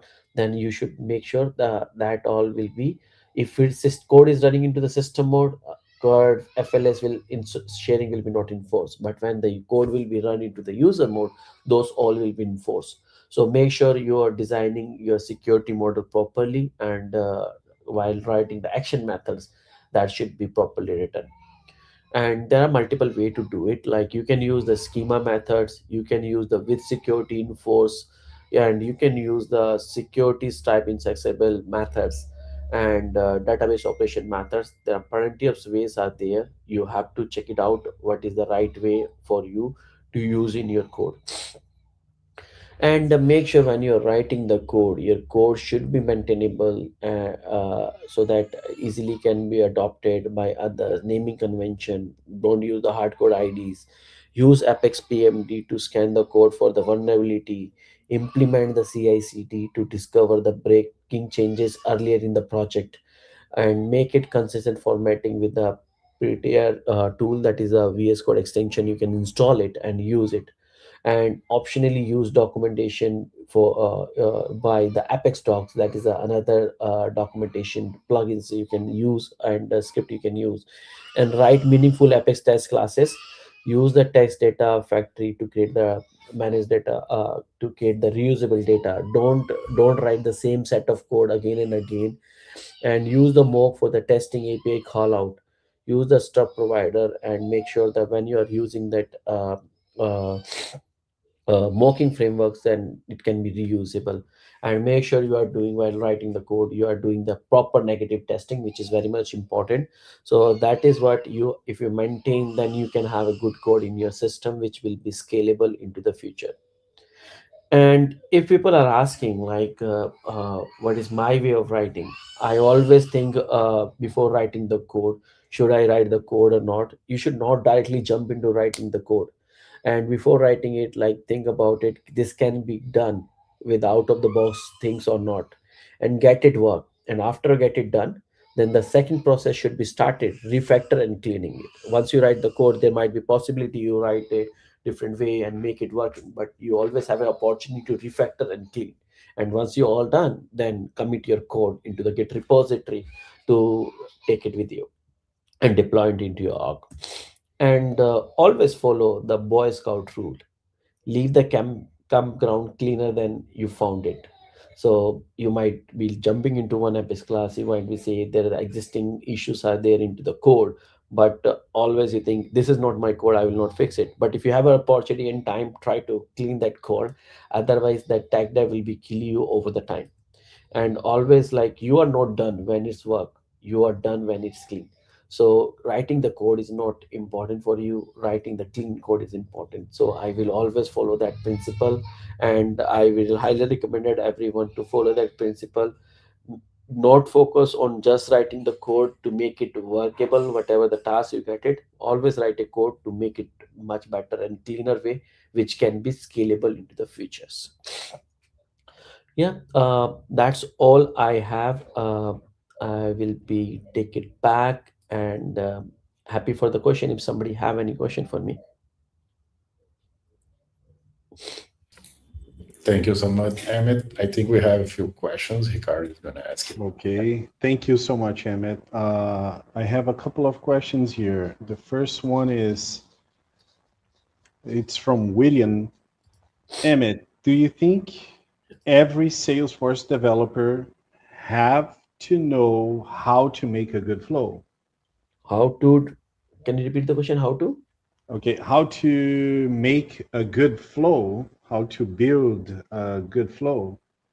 So that's a good question, right? A developer should know both. They should know how to create the flow, and they should know how to write the Apex. Okay, the balance is very much important. The both are great tool, both are good tool. There will be always a debate Apex versus flow, but what I will highly recommend it people, if you are working on a smaller data or a simple logic, go with Apex. Whenever you are working with the large data volume and you have a complex logic and you have to hard to maintain, go with the Apex triggers so that you can easily scale and easily maintain. Because you think about the limitation of each tool, how much limitation each of them have it, like how much iteration you can write it. Think about it, like if you have writing very big logic, then you have to write very big flow, which will be hard to maintain. Sometimes you click and open, it does not open. But if you're writing the framework, it is easy. But again, framework can be right into the flow as well. So being a developer, I will highly recommend it. You should know both of them. All right, thank you. Next question is from Angelica. Emmett, what advice would you give to someone who is learning Apex? So what advice I will be recommended to you, make go with the T principles. Make your foundation strong. Once you make your foundation strong into the coding part, then you can do your code by using the agentic AI, like use the Claude and all. They can write the code for you. But before using those tools, I will highly recommend it you make your foundation strong so that you can read the code, you can understand the code and deploy. Over the time, you will be the person who will be managing those code. Great. And if you are new, then I will be highly recommended go and learn the code into Trailhead. There are plenties of courses are there, and you can go to the different websites. There are contents are available. Learn about that. Start with a small, and then you are lucky who are starting right now. So that is what I will be always say. The people are saying AI is there, right?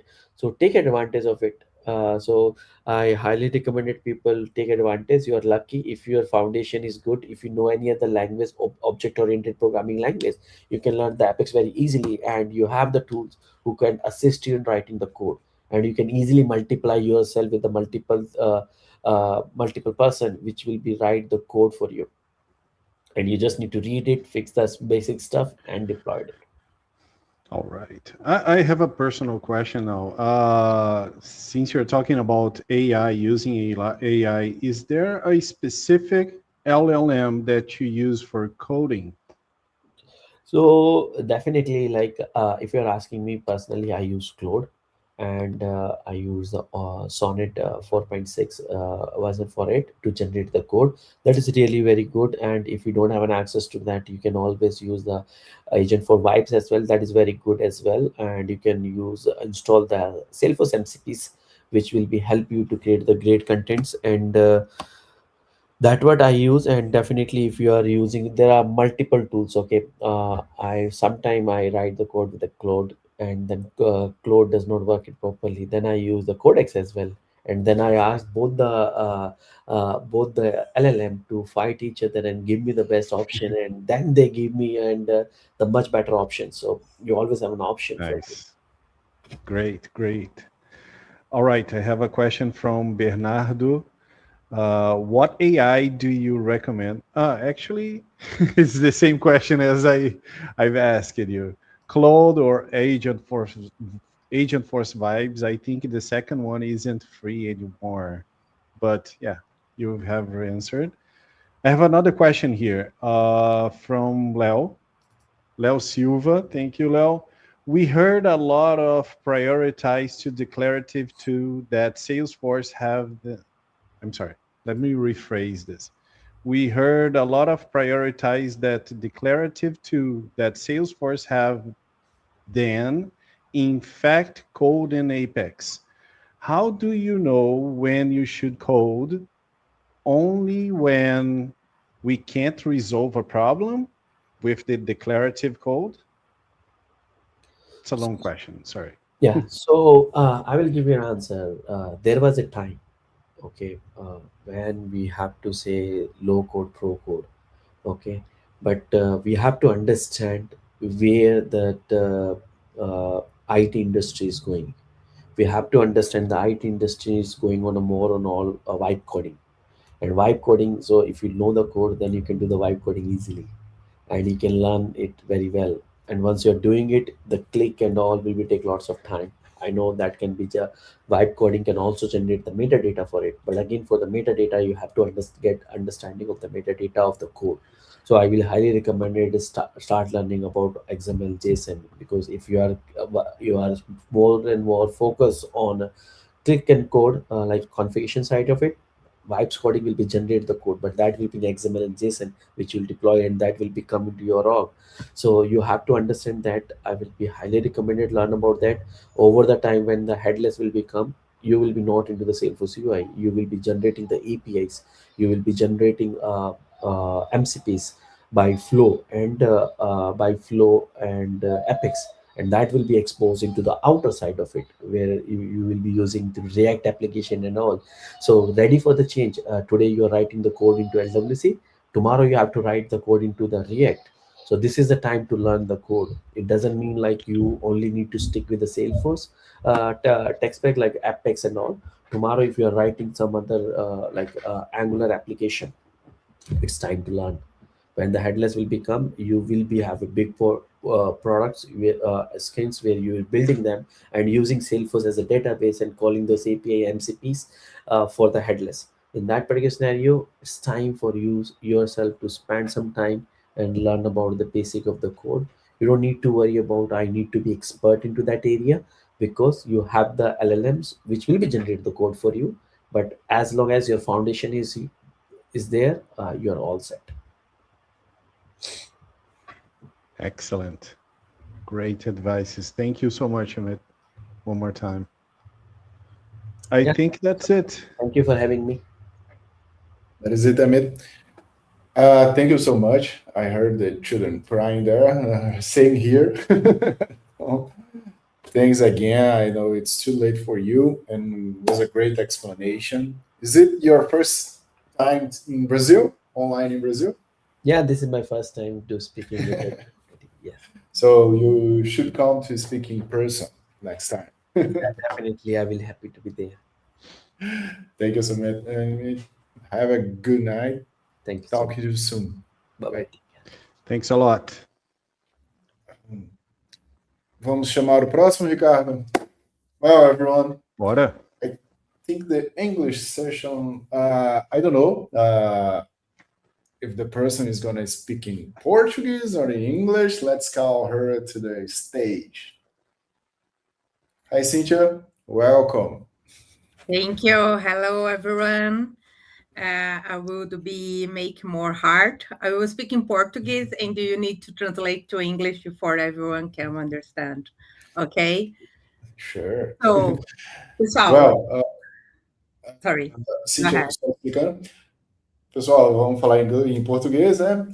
A Sara não pôde vir, como alguns já sabem, então a Cynthia se predispôs, a Cynthia, a arquiteta aqui da linha de frente, ela vai dar as aulas, as missões relacionadas à Data 360 para a gente, né, nos próximos 3 meses.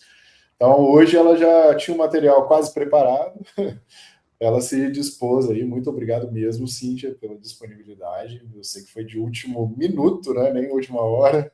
Então, o palco é todo seu, tá? Eu vou sair, fique à vontade. Obrigada, pessoal. Você só pode aprovar aqui o meu compartilhamento de tela? Boa! Então, boa noite, pessoal. Eu sou a Cíntia Mastrodomênico. Tem um nome um pouco difícil, mas pode me chamar de Cíntia. Eu trabalho na Salesforce, né? Como o Guilherme me apresentou. E hoje eu vim falar um pouquinho de Data Cloud com vocês. Ele mudou de nome, agora ele é o Data 360. Mas antes de tudo, eu queria me apresentar. Hoje na Salesforce eu sou Program Architect, eu lidero um time de arquitetura de Data Cloud ou de Digital, né? Que são as ferramentas para marketing. Então, o Data Cloud, o Personalization e o Market Cloud Engagement.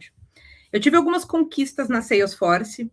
Eu, assim como vocês, iniciei do zero. Então, eu entrei na Salesforce sem ter nenhuma certificação.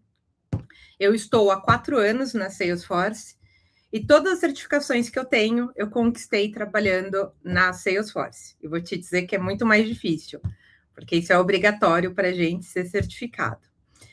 Pela Salesforce também, eu fiz um voluntariado na África do Sul e estudei na Draper University. Não sei quem conhece a Draper, mas fica aí o meu convite para vocês conhecerem. E fora da Salesforce, eu sou mãe da Maria Clara, que está me esperando, então eu vou precisar terminar aqui em ponto a nossa sessão. Eu tenho formação em sistemas de informação, MBA em Business e Finance. Essa minha foto aqui na China foi para concluir esse meu MBA na IBMEC. E tenho Master em Neurociências e Comportamento pela PUC. Eu iniciei minha carreira aos 14 anos. Eu não sou superdotada, então eu não comecei porque eu era para frente, ou porque eu precisava, né? Então, tive que começar a trabalhar cedo. Mas eu já atuei em empresas como Natura, Acredita, Sul América e Zendesk, que me trouxe bagagem para conectar tecnologia e negócio. Então, antes da gente começar a falar de Data Cloud, eu queria desafiar vocês a fazerem perguntas. Eu vou tornar isso aqui cada vez mais difícil. Então, eu trouxe um presente aqui para sortear. Então, quem fizer mais pergunta, deixa aí, então, para os admins que estão no back me ajudar para eu sortear uma caneca da Salesforce e é uma caneca térmica. Então, para a gente falar de Data Cloud, o que é o Data Cloud? Uma empresa, e aí qualquer tipo de empresa, qualquer negócio, ela tem uma dificuldade de encontrar uma fonte da verdade. Então, quem já é de tech, quem sempre seguiu o caminho de tech, vai falar, como assim? Eu tenho meu lake. Isso. Mas além de você ter o seu lake, que é o que a gente vai chamar de camada bronze, ou uma camada silver, é onde você precisa armazenar todos os dados da companhia. Para quem não conhece essa mandala, a gente chama de mandala esse slide, essa é a Sam. A Sam é uma cliente de qualquer loja, de qualquer negócio, que ela tem... vamos pensar, então, aqui em loja, né? Em um comércio. Ela tem um aplicativo da loja instalado no celular dela. Mas ela também loga pelo site e tenta fazer uma compra. Hoje o mercado ele foi se adaptando para você fazer o one single click, que é quando você finaliza uma compra com um único clique. Se eu já reconheço esse e-mail, eu te falo, eu descaracterizo os seus dados, coloco asteriscos e te falo, esse é o seu endereço de entrega? Senão você pode editar sem se cadastrar, sem efetivamente se cadastrar. Eu também tenho dados do call center, porque eu liguei para reclamar ou porque eu reclamei para fazer uma devolução. E eu também tenho dados de quando uma empresa engaja você a cadastrar os seus dados. Então, toda vez que você entra no site e receba 10% de desconto para a sua próxima compra, é uma forma de que a empresa engaje você a compartilhar os seus dados com ela. A partir de agora, ela começa a te enviar e-mails, a usar os seus dados compartilhados para te fazer ofertas. Então, imagina o seguinte, se eu tenho sites anonimizados, né? Então, eu tenho dados que eu não conheço de uma navegação anônima. Depois eu tenho dados de uma navegação que está nomeada, onde eu conheço a SAM. Eu tenho dados do sistema de serviço. Eu tenho dados do sistema mobile. Eu tenho dados do sistema web. Eu tenho dados das mídias sociais, como um Twitter, Instagram, LinkedIn e etc. Então, eu tenho todos esses dados espalhados e cada um desses dados vem de uma fonte diferente. Então, todas as empresas, ela tem esse desafio de unificar e identificar quem é a SAM, ou quem é cada um de vocês. Então, o que eu sempre comento, né? Eu venho de formação técnica, mas eu gosto de falar de negócio. Eu gosto de falar como que a gente vai resolver. Porque tecnologia vai ser meio. A forma que a gente entende o produto, que a gente entende a ferramenta, é a forma que a gente vai melhor aproveitá-la para qualquer business. Tudo bem até aqui?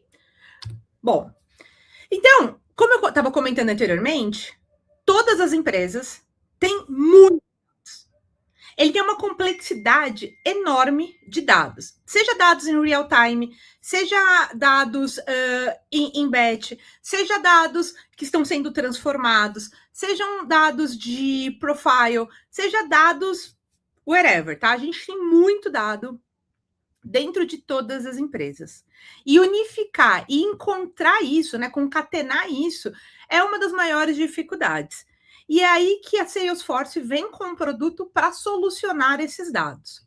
Então, toda vez que eu estiver falando de Lake, Data Warehouse, Machine Learning, Big Queries, eu não estou falando desse produto. O produto que eu estou falando é o Data 360 ou Data 360. Ele antigamente era chamado de Data Cloud. Então, se em algum momento eu chamar de Data Cloud aqui, vocês me perdoem, tá bom? Essa mudança, ela é recente, ela é esse ano que mudou o nome do produto. E antes de ser Data Cloud, ele era conhecido como CDP, que é efetivamente a funcionalidade ou o nome da tecnologia por trás do Data Cloud. CDP é Customer Data Platform. A Customer Data Platform, ele originalmente é uma ferramenta de marketing. Cíntia, como assim marketing? Porque dados de engajamento, dados de campanha, dados de perfil de cliente, eles são dados que mudam todo momento. O que significa isso? Uma navegação que eu vá acompanhar de um cliente de loja, ela só tem validade para mim, ou seja, ela só é boa durante 7 dias. Você tem a ideia de vocês que, por exemplo, vocês que compram no Mercado Livre, na Amazon, que toda a sua navegação ela é traqueada e depois de 7 dias ela já não tem mais relevância? Por quê? Porque o seu comportamento mudou. Você já pode ter adquirido o produto, você pode ter perdido interesse no produto. O produto pode ser descontinuado. Tô com dificuldade aqui, pessoal. O produto pode não existir mais, descontinuado. Então, o que o marketing precisa? Ele precisa ter um acesso a um banco de dados, a uma ferramenta que ele possa ingerir dados e consumir dados de forma muito rápida. Então, é ali que nasce o Data Cloud, para conectar todos os dados da empresa. Como assim todos os dados? Sim, dados de RP, dados do e-commerce, dados do aplicativo, dados da central de atendimento, dados do Reclame Aqui, ou seja, todos os dados da empresa. Como assim, Cíntia, dados do Reclame Aqui?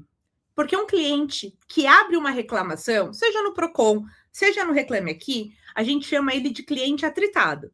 Sendo ele um cliente atritado, eu vou suprimir, eu vou removê-lo da segmentação. Ou seja, eu paro de comunicar esse cliente. Então, hoje eu estou passando high level, mas qualquer dúvida que vocês tiverem aqui, vocês vão colocando no chat, depois eu vou aprofundar, porque a gente fala de business aqui mais do que de ferramenta. É como que o Data Cloud resolve silos de dados, como que o Data Cloud melhora a segmentação, como é que o Data Cloud atua na empresa para você não precisar ter código.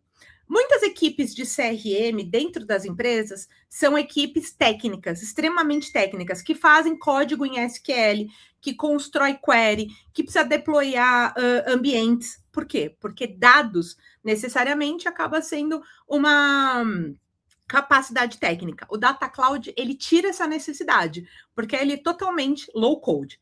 Então, o Data Cloud ou o Data 360, ele vai conectar todos os dados da empresa.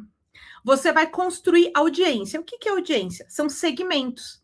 Eu vou olhar para todos esses dados de cliente e vou filtrar os melhores clientes que eu quero comunicar baseado na campanha que eu vou disparar.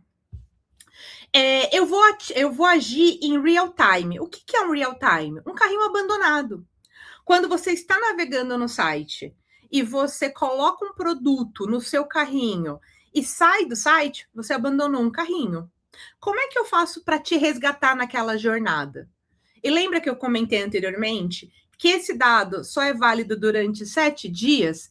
Então, se o meu dado de carrinho abandonado, ele só é válido a partir do até o 7º dia, então eu preciso ter um engajamento rápido com o meu cliente. Então, eu preciso colocar ele numa jornada rápida. E trazer dados externos para concatenar. Bom, e como é que o Data Cloud funciona? E o que ele é e o que ele não é? Essa é o maior mito que a gente tem no mercado.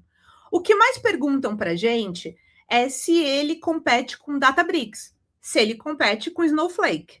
Não, porque o Data Cloud não é uma ferramenta de integração. Então, você não usa o Data Cloud para ele ser um cotovelo, que é o que a gente chama na tecnologia, né? Uma ferramenta de middleware. Ele não é uma ferramenta de middleware. Ele não é uma ferramenta que só copia dados, porque o Data Cloud ele é baseado na metodologia de zero copy. Ou seja, eu leio o dado do teu lake, utilizo ele para fazer a minha segmentação sem copiar, sem efetivamente trazer para dentro do Data Cloud. E ele não é um lake. Como assim ele não é um lake? Cíntia, vai falar, Cíntia, anteriormente você me falou que era para eu trazer todos os dados da empresa. Exato. Todos os dados que vão ser usados para ativar o cliente, para trabalhar para aquisição de novo cliente, para que gere conhecimento sobre cliente. Porque, como eu falei anteriormente, ele é uma plataforma... Opa, tá avançando aqui meu slide.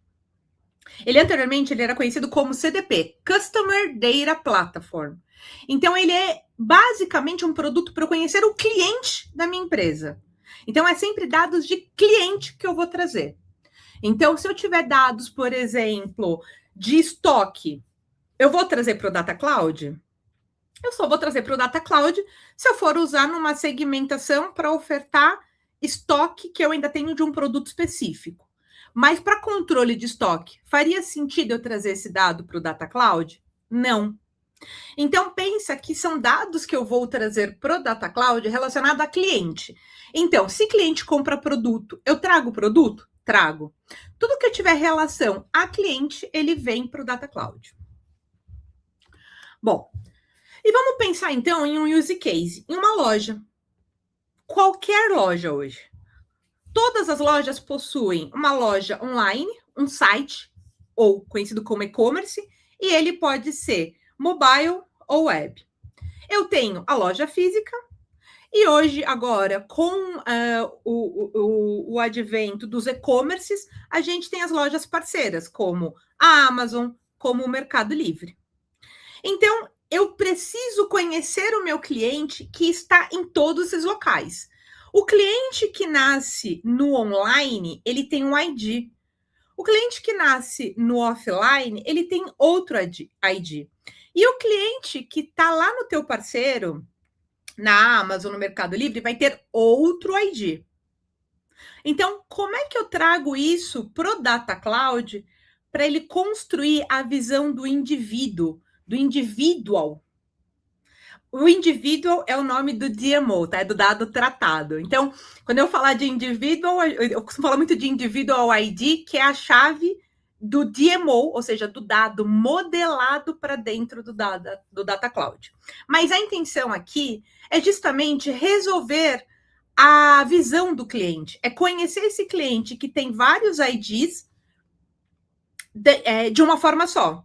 Então, antes de eu comunicar o cliente de formas diferentes, o que a gente sempre comunica, né, brinca, é de você ter uma comunicação esquizofrênica com o cliente, você identifica esse cliente, conhece ele em todos os seus canais, a partir desse momento você faz uma comunicação contínua com esse cliente. Ou seja, se eu estiver ofertando shorts verde, eu vou ofertar shorts verde no site, no aplicativo. Se você ligar no 0800 da empresa, a empresa vai te atender e ao final ela vai te falar: estou vendo que tem uma oferta de um shorts verde para você. Então percebe que eu vou ter uma comunicação, uma visão e uma conquista desse cliente, ou seja, uma oferta sequenciada e lógica. Então, a primeira coisa que o Data Cloud vai resolver é esses diferentes clientes que é a mesma pessoa. Complexidade de integração entre sistemas. Por quê? Porque hoje o Data Cloud ele já conecta de forma nativa com mais de 1000 conectores. Então, assim, você não precisa se preocupar em construir um conector para o seu banco de dados ou para a origem do dados. E a dificuldade de visualizar o dado e ativar ele. Ativar é fazer uma comunicação ou ativar para a gente que trabalha muito com banco, né? Ativar uma comunicação no canal offline como se fosse um ATM. Como é que eu ativo uma campanha no ATM? Então, o Data Cloud, ele ajuda a você unificar esses dados e criar uma visão e aí usar uma metodologia, que é o que a gente chama de segmentação, para ativar campanhas para esses clientes. Aí você vai falar o seguinte: campanha tem a ver com marketing. Não.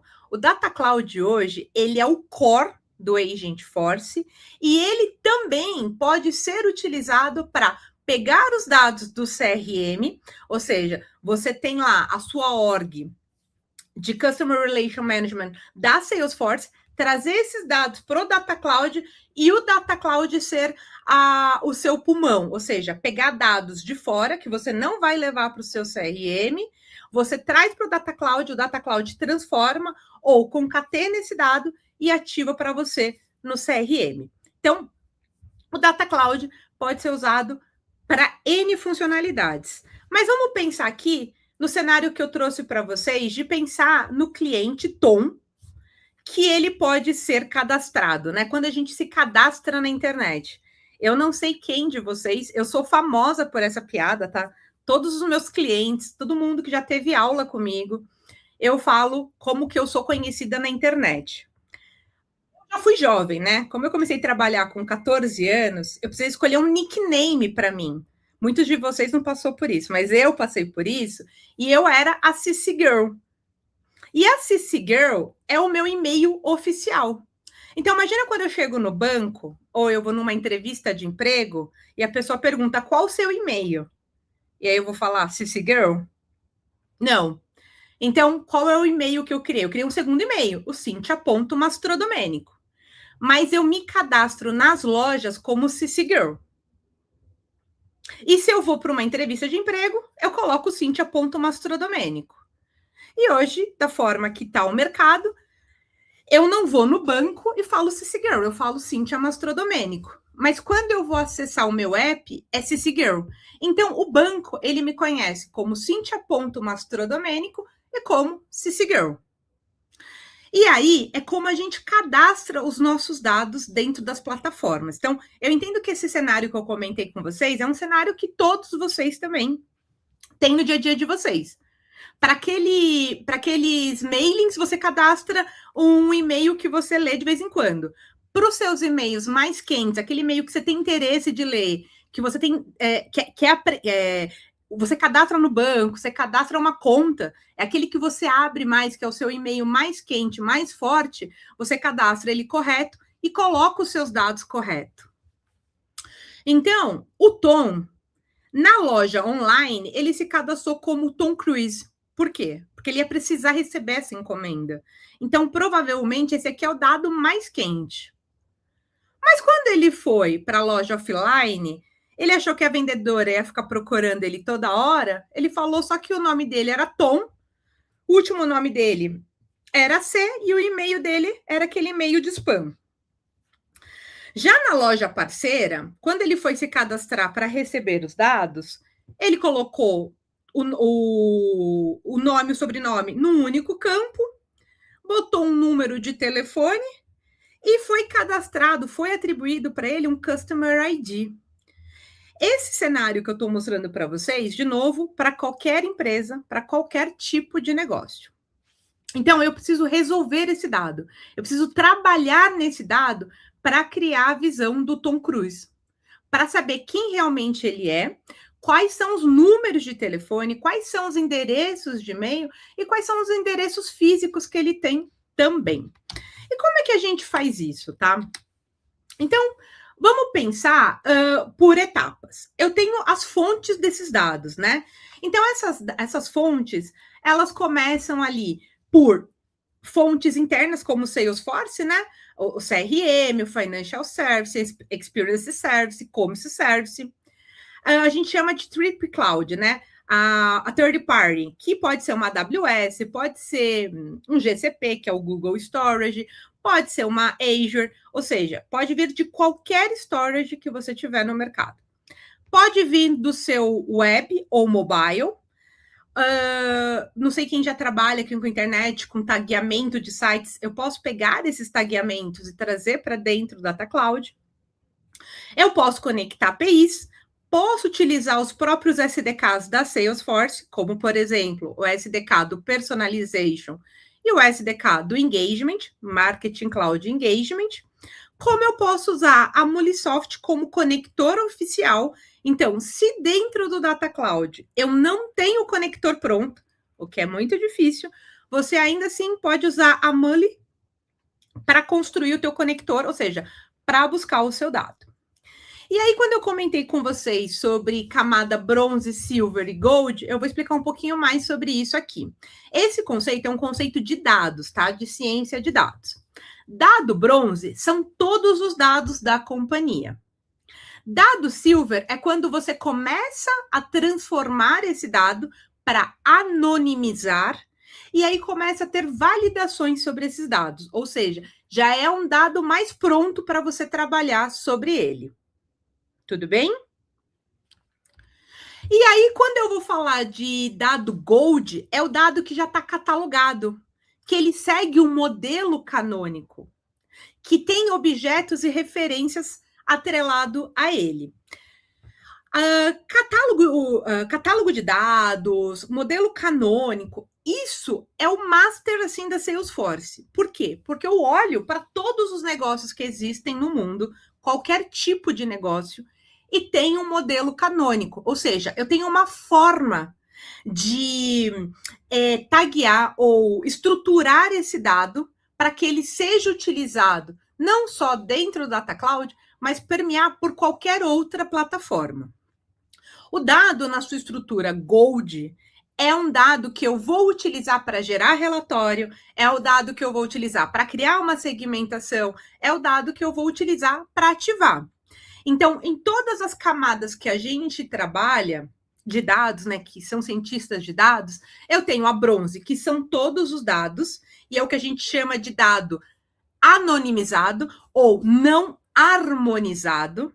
Eu tenho data silver, que são os dados que eu começo a filtrar e que eu vou utilizar para fazer essa construção do modelo canônico.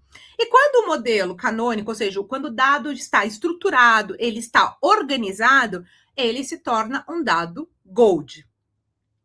No Data Cloud, esses passos iniciam da seguinte forma. Eu conecto os dados. Se eu precisar fazer um Data Quality ou um Data Validation, eu já faço dentro do meu processo de ingestão. E no momento que eu faço a ingestão, depois que eu faço a ingestão, eu começo a trabalhar com catálogo com o modelo de catálogo com um dado catalogado, com um modelo de referência e com objetos e relacionamentos, ou seja, como que esse dado se relaciona por esse banco de dados, né? Que o Data Cloud nada mais é que um banco de dados por trás.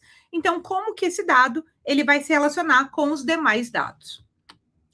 Uma vez que eu conectei o dado,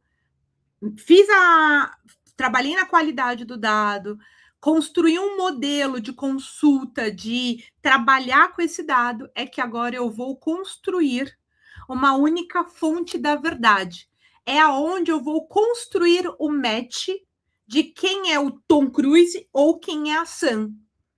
É nesse momento que eu vou pegar todos esses dados e definir que esses dados são referentes àquela pessoa ou àquele indivíduo. Então, eu começo a trabalhar dentro dessa camada Gold e no perfil do cliente é onde acontece o enriquecimento de dados, o enriquecimento do perfil desse cliente. Bom, uma vez que eu unifiquei esses dados, enriqueci esses dados, o que eu posso construir com ele? Calculated Insight. O que é um Calculated Insight, né? O que é um insight calculado? Vamos trazer para o português. Como é que eu calculo um LTV do cliente? Como é que eu calculo, como é que eu faço uma predição de próxima compra da Cíntia? Como é que eu faço uma análise de BI dos dados que eu tenho de cliente? Eu preciso sair dessa plataforma? Dentro da Salesforce, a gente também tem o Tableau, tá bom? Então, o Tableau, ele se torna partner para a gente construir essas visões analíticas e dashboards. E por trás do Tableau também vai ter Data Cloud, tá bom? Então, Calculator Insight é para construir um LTV de cliente, é para eu prever uma próxima compra. Então, uma vez que eu calculei o LTV da Cíntia, calculei a próxima compra da Cíntia, ou da Sam, ou do Tom Cruise, eu vou ativar. Como é que eu vou ativar esse dado? Eu posso construir uma segmentação. Eu posso ativar para um próximo canal. Por exemplo, para os bancos que estão utilizando inteligência artificial. Então, você vai receber no teu WhatsApp uma recomendação de produto baseado no teu perfil. Ou vai te mandar um alerta falando, olha, o seu shampoo está acabando. Você quer comprar o shampoo novamente? Isso é um insight calculado. Ou seja, e é um dado acionável. E aí eu posso ativar flows e journey. A gente falou de flow hoje. E vamos falar de flow, esse treinamento inteiro. A gente pode construir data export, a gente pode requisitar esses dados através de APIs e ativar ele nas próprias plataformas da Salesforce, como, por exemplo, o Engagement, para você ter uma jornada 100% nativa. Bom, estou falando do ecossistema da Salesforce, mas, como eu expliquei aqui, pode estar no CRM, pode estar no Tableau, pode estar no seu app, pode voltar para o teu lake, para o teu third party, e pode voltar para qualquer plataforma de AdSense que tem no mercado. Estou falando muita buzzword, estou falando coisas complexas aqui, pessoal. Eu não estou vendo vocês, então estou apertando, mas eu não estou conseguindo ver. Eu achei que eu ia conseguir colocar no meu segundo monitor, não ficou. Mas, vamos lá. Então, como que os dados são enviados para o Data Cloud, né? Então, de conectores nativos, de Cloud Storage ou de Streaming Connector. Então, a gente tem esses 3 tipos de conectores e 3 tipos de ingestão, né? E ali no Cloud Storage eu posso fazer uma ingestão real-time, que é streaming, ou batch. Bom, essa aqui é a telinha de como eu construo um data stream. Data stream é a forma que eu vou buscar o dado na origem. Tá ok? Depois que eu trouxe o dado para dentro do Data Cloud, ele vai seguir algumas fases até chegar na Gold, tá bom? Então, DLO é como eu busco o dado dentro da origem, tá bom? Então, é Data Lake Object, o nome dele. É como ele vem na origem, é o dado puro, é o dado bronze, tá ok? O dado modelado, o dado mapeado e harmonizado se chama DMO, Data Model Object. Esse DMO é como eu consumo o dado dentro do Data Cloud, tá ok? E se eu vou fazer zero copy, eu já tenho esse dado estruturado dentro de um modelo. Como é que eu modelo os dados dentro do Data Cloud? Como é que eu faço esses modelos? O modelo já tem pronto. Então, se você entrar no Help de Data Cloud, você vai ver o modelo canônico pronto. Mas a parte central do Data Cloud é a individual. é onde eu coloco dados um para um do cliente. O que é dado um para um? É dado imutável. Como assim, Cíntia? CPF nunca muda. Então, é um dado um para um. CPF vai para o modelo de individual. São dados que eu vou alocar em individual. Telefone é um dado um para um. E-mail, um dado um para um. Endereço, um para um. Aí você fala, Cíntia, mas telefone muda, e-mail muda. Eu mesmo dei esses exemplos. É correto. É por isso que quando eu for falar de e-mail, eu vou colocar ele num DMO chamado Contact Point E-mail, para que eu possa relacionar todos os e-mails possíveis a um único indivíduo. Então, indivíduo é dado um para um, exemplo, CPF. Party Identification são chaves que eu posso usar para conectar com outros DMOs ou com outros dados. Como assim? Lá no exemplo do Tom Cruise, eu tinha uma chave diferente da chave da loja online. Eu tinha uma chave e do parceiro eu tinha outra chave. Essa outra chave é conhecida como Party Identification. Ou seja, é uma chave que eu vou usar para identificar esse cliente de uma outra origem de dados. E aí, como eu tenho foco em marketing, né? Eu tenho lá cadastro de e-mail, cadastro de telefone, cadastro de endereço físico e Contact Point App, que é o que a gente chama de Device ID. Então, o Device ID será armazenado nesse Contact Point. Isso aqui é um highlight de como o Data Cloud, como que a gente constrói o racional para utilizar o dado dentro do Data Cloud. Então, eu já conectei o dado, agora eu modelei, agora eu vou fazer a resolução de identidade. O que é a resolução de identidade? É pegar todas as origens de dados e concatenar na individual para criar a visão do cliente unificada. Ou seja, agora eu olho para o Tom Cruise, eu sei que ele tem 2 e-mails, que ele tem 2 telefones. E agora eu escolho qual canal eu quero comunicar ele. Qual é o telefone mais quente? Qual é o e-mail mais quente? Então, eu faço match de critérios e faço reconciliação. O que é a reconciliação? É falar que o código oficial vai ser o da loja online. E que o código do parceiro, ele só é uma chave, um atributo para ajudar a encontrar o Tom Cruise dentro das bases de dados de origem. Tudo bem? Bom, e como que a gente utiliza esses dados unificados? Aí é o ponto que eu estava comentando. Eu posso criar segmentos. Segmentos é para colocar um público, os clientes, dentro de uma campanha, dentro de um segmento que eu vou ativar para uma campanha específica. Eu posso usar para Calculated Insight, olhar para o LTV desse cliente, seja na loja parceira, seja na minha loja online, seja na minha loja física. Eu vou streamar insights. Streamar insights é o carrinho abandonado. No momento que o cliente está navegando e ele pode estar anônimo, eu não sei quem conhece a plataforma de personalization. Ele faz esse tracking do cliente anônimo e faz uma identificação dele se ele já está cadastrado dentro do ambiente. A gente tem uma plataforma que faz isso, né? Que desanonimiza esse cliente. Então, se eu abandono o carrinho, a plataforma pega e te manda e-mail, e você pode construir o teu próprio modelo de AI e fazer com que a Salesforce consuma esse modelo.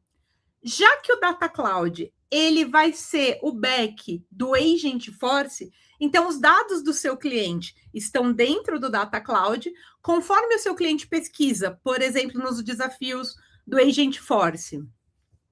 Quero saber detalhes da minha reserva no hotel. Esses dados de reserva estão dentro do Data Cloud. Então, eu consumo dentro do Data Cloud e devolvo. Então, ele é o nosso RAG. Tudo bem até aqui? Boa. E aí, eu posso criar predições também. Ou seja, eu tenho um Einstein dentro do Data Cloud para olhar para cima do comportamento do cliente. Ou seja, eu vou levar todas as compras que um cliente fez. Ou eu fiz um trabalho para uma farmacêutica, para duas no caso, né? Para 2 comércios farmacêuticos, que ele queria entender o comportamento de compras de medicamento. Eu não identifico qual é a doença do cliente, mas eu identifico quais são os medicamentos que estão sendo comprados para poder estudar o comportamento de recompra, para olhar se a pessoa que está comprando, ela está num tratamento contínuo ou se ela teve alguma coisa no meio do caminho, por exemplo, tive uma gripe, tive um resfriado e por isso comprei esse medicamento. Ou se eu faço tratamento contínuo com aquele medicamento específico. Então, isso é uma forma de criar análise e predição. E eu uso essa análise e predição, seja para devolver dentro do ecossistema da Salesforce, seja para ativar campanhas. E aí, eu montei aqui uma demo de setup, de como que a gente conecta, como que a gente mapeia, como que a gente segmenta, mas como eu vou ter outras sessões com vocês, eu vou deixar para a gente fazer na prática, pegar use cases reais, eu vou subir um ambiente com vocês, vou construir dados demo para a gente passar por todos esses passos. Mas por hoje é isso. Esse é o meu QR Code, vai direcionar vocês lá para o meu LinkedIn, vamos se conectar. Qualquer feedback, qualquer desafio, eu vou estar à disposição para tratar com vocês. Muito obrigada. Vou deixar aberto aqui para vocês tirarem dúvida.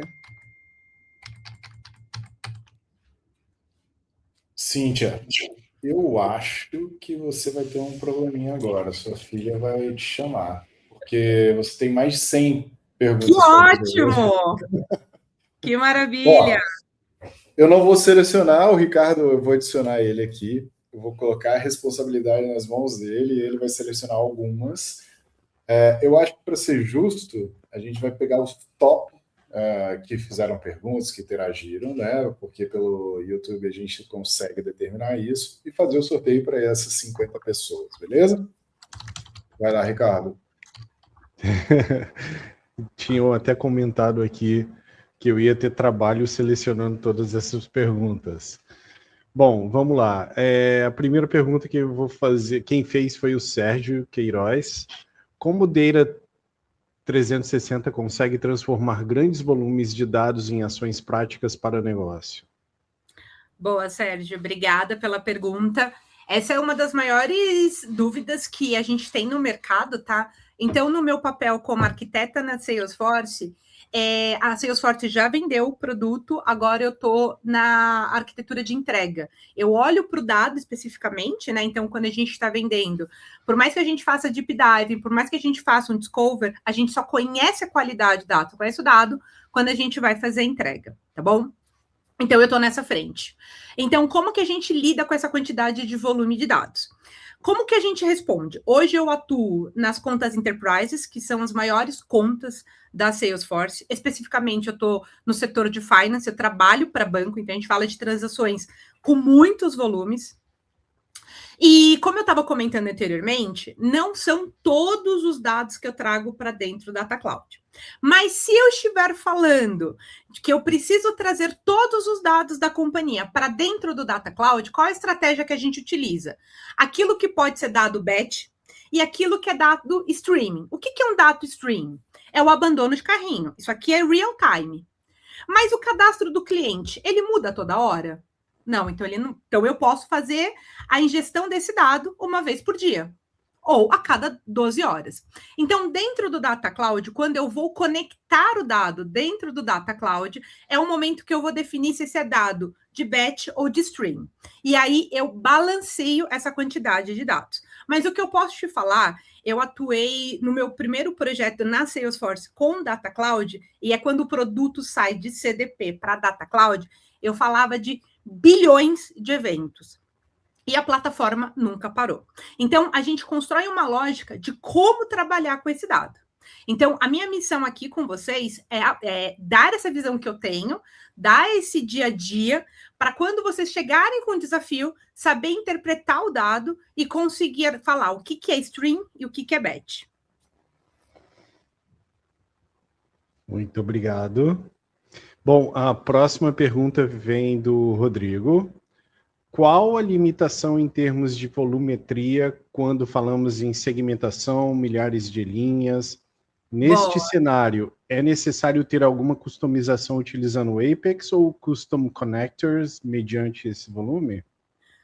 Desculpa, foi Rodrigo, né? Foi o Rodrigo. Yes, DJ. Boa, Rodrigo, obrigada pela pergunta. Legal, olha só o que vai acontecer com essa parte de segmentação. O Data Cloud ele é uma ferramenta low code. Cíntia, eu só sei programar, só sei construir código SQL. Não tem problema, dá para fazer. Mas ele é uma ferramenta low code. Então, quais são os limites da plataforma, tá bom? Hoje o limite da plataforma são 9.995 mil segmentações possíveis numa org. Tudo bem? Todo Data Cloud, ele passa por uma... Se você escrever dentro no Google, né? Data Cloud, Guideline e limitações, ou Limites Data Cloud, ele vai te trazer uma página com todos os limites da plataforma. Porque sim, eu tenho limite de ingestão, eu tenho limite de segmentação, eu tenho limite de ativação, eu tenho limite de transformação de dados. Então, o que eu quero trazer para vocês? Data Cloud, para quem conhece só como segmentação, não é mais só isso. É um produto que está em extrema evolução e ele é um produto para quem não é técnico. Então, eu vim de um background 100% técnico e fui estudar ciência de dados para atuar com o Data Cloud. Mas quando você atua com ele, você percebe que ele é uma ferramenta mais para negócio. Então, você entendendo, tendo conhecimento técnico, tendo conhecimento de estrutura de dado, você vai usar o Data Cloud para ajudar as pessoas a trabalharem sem código. Então, sobre limites da plataforma, eu consigo te responder vários. Tenho de core o de segmentação, porque hoje eu precisei responder sobre esse limite com o time de produto da Salesforce, mas existe uma página dedicada para Data Cloud. E o que eu posso dizer para vocês é Data Cloud é a ferramenta do futuro. Todo o core da Salesforce está migrando para dentro do Data Cloud. Quando eu core, eu digo o que eu quero dizer com isso, tá bom? Bom, Agentforce vai utilizar dados armazenados no Data Cloud. Tableau vão usar dados armazenados no Data Cloud. Muito bom. Eu estou indo lá no início agora. Tá bom. Eu não sei nem se já foi respondida, mas o Thiago perguntou assim: quais são os maiores desafios arquitetônicos ao conectar automaticamente dados nativos do ecossistema Salesforce com fontes de dados externas, Salesforce e Beyond, em tempo real? Boa pergunta. Obrigada. Desculpa, quem foi? Foi o Thiago. Thiago, obrigada pela pergunta. Core. Boa, Thiago, obrigada pela pergunta. Como eu expliquei, o Data Cloud, você faz uma modelagem do dado. Então, se eu estou falando de modelo de CRM do nosso core, né, que é o CRM, o modelo canônico do CRM é o mesmo dentro do Data Cloud, tá bom? Então, a integração é nativa, é dado para dado. Então, lá você tem account... agora eu vou... Você tem account, que é o dado do contato associado aos demais, que é dado da empresa. Você tem essa account dentro do Data Cloud. Você tem contact point dentro do CRM e você tem dentro do Data Cloud. Então, essa integração, ela é nativa, ela é sem dor. Quando eu olho para o dado da empresa, é aí aquele momento que eu preciso fazer o Data Quality e o Data Transform. Então, eu pego esse dado e coloco dentro do modelo da Salesforce. Uma vez que eu fiz isso, e eu só faço isso uma única vez, que é nessa implementação, ou quando vem um dado novo, é que eu preciso fazer essa gestão. Então, ele não tem dificuldade, tá? Bom, e aí você falou da arquitetura. Realmente, uma vez que você implementa o Data Cloud, é ali que está o trabalho. Então, eu chego na empresa, entendo as fontes, entendo os dados, utilizo o modelo canônico e implemento. A partir de agora, é utilização.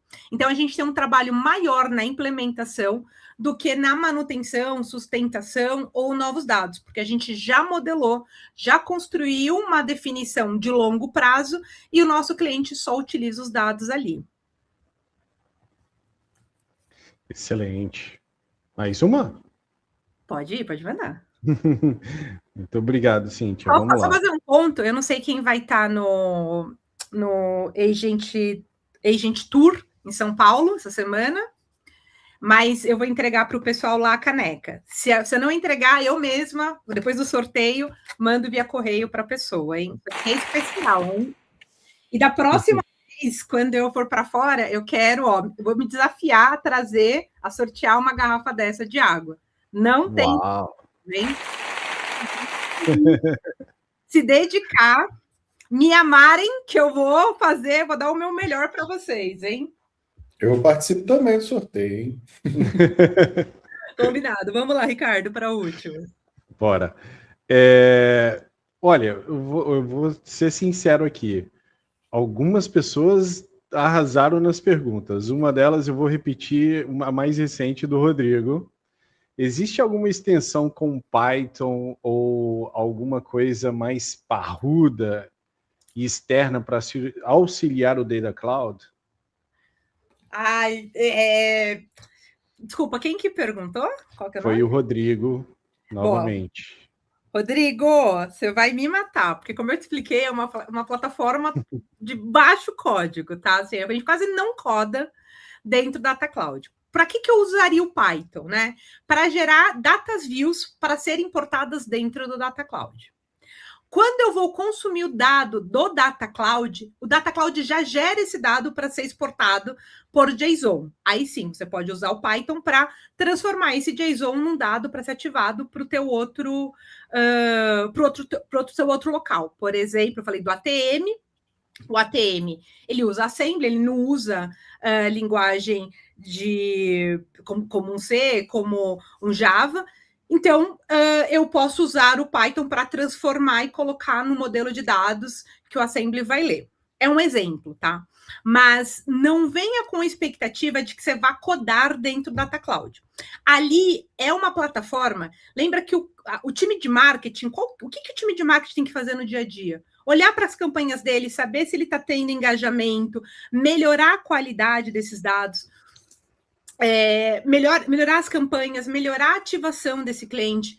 Então, ele acaba sendo uma plataforma mais estratégica do que para código. Porém, quando eu vou para uma empresa e vou explicar quem é o dono do Data Cloud, o dono do Data Cloud é a área de tecnologia, a área de dados e a área de negócio. Data Cloud sempre tem 3 donos. E aí, o time de arquitetura, né, ou de tecnologia que cuida ali dos servidores, que cuida da exportação de dados, que cuida do dado ali bronze, ele é dono de uma parte. O time de ciência de dados é que faz a curacidade, é que faz o modelo do dado, e o time de marketing é quem utiliza esse dado efetivamente para relatório, para gerar segmentação, para criar predições e etc. É pouco tempo aqui para eu contar o quanto é uma ferramenta poderosa. E eu não estou defendendo o Data Cloud. Eu falo assim, você defende o Data Cloud? Não. Eu cuido de 3 produtos dentro da Salesforce. Eu poderia defender os 3, mas é que o Data Cloud realmente, ele tira a necessidade de você precisar ter um banco de dados ou planilhas. Muitas empresas trabalham com planilhas dentro do marketing, porque não tem uma ferramenta para unificar o cliente e gatilhar eventos para esses clientes, tá? Então, ele é uma plataforma que vai facilitar isso. Estou falando isso para a visão mid-market, tá? Então, para mercado pequeno. Quando a gente fala já de banco, né? E eu trabalhei em todos os bancos grandes que a Salesforce tem como cliente, a gente tem uma atividade diferente dentro do Data Cloud. A gente tem um volume diferente, uma transformação de dados diferente, a gente tem um use case diferente. O que eu posso colocar aqui para a gente para as próximas aulas? Trazer uma arquitetura mid e trazer uma arquitetura enterprise, para vocês poderem comparar e entender a complexidade e quão grande a gente pode ir com Salesforce e Data Cloud.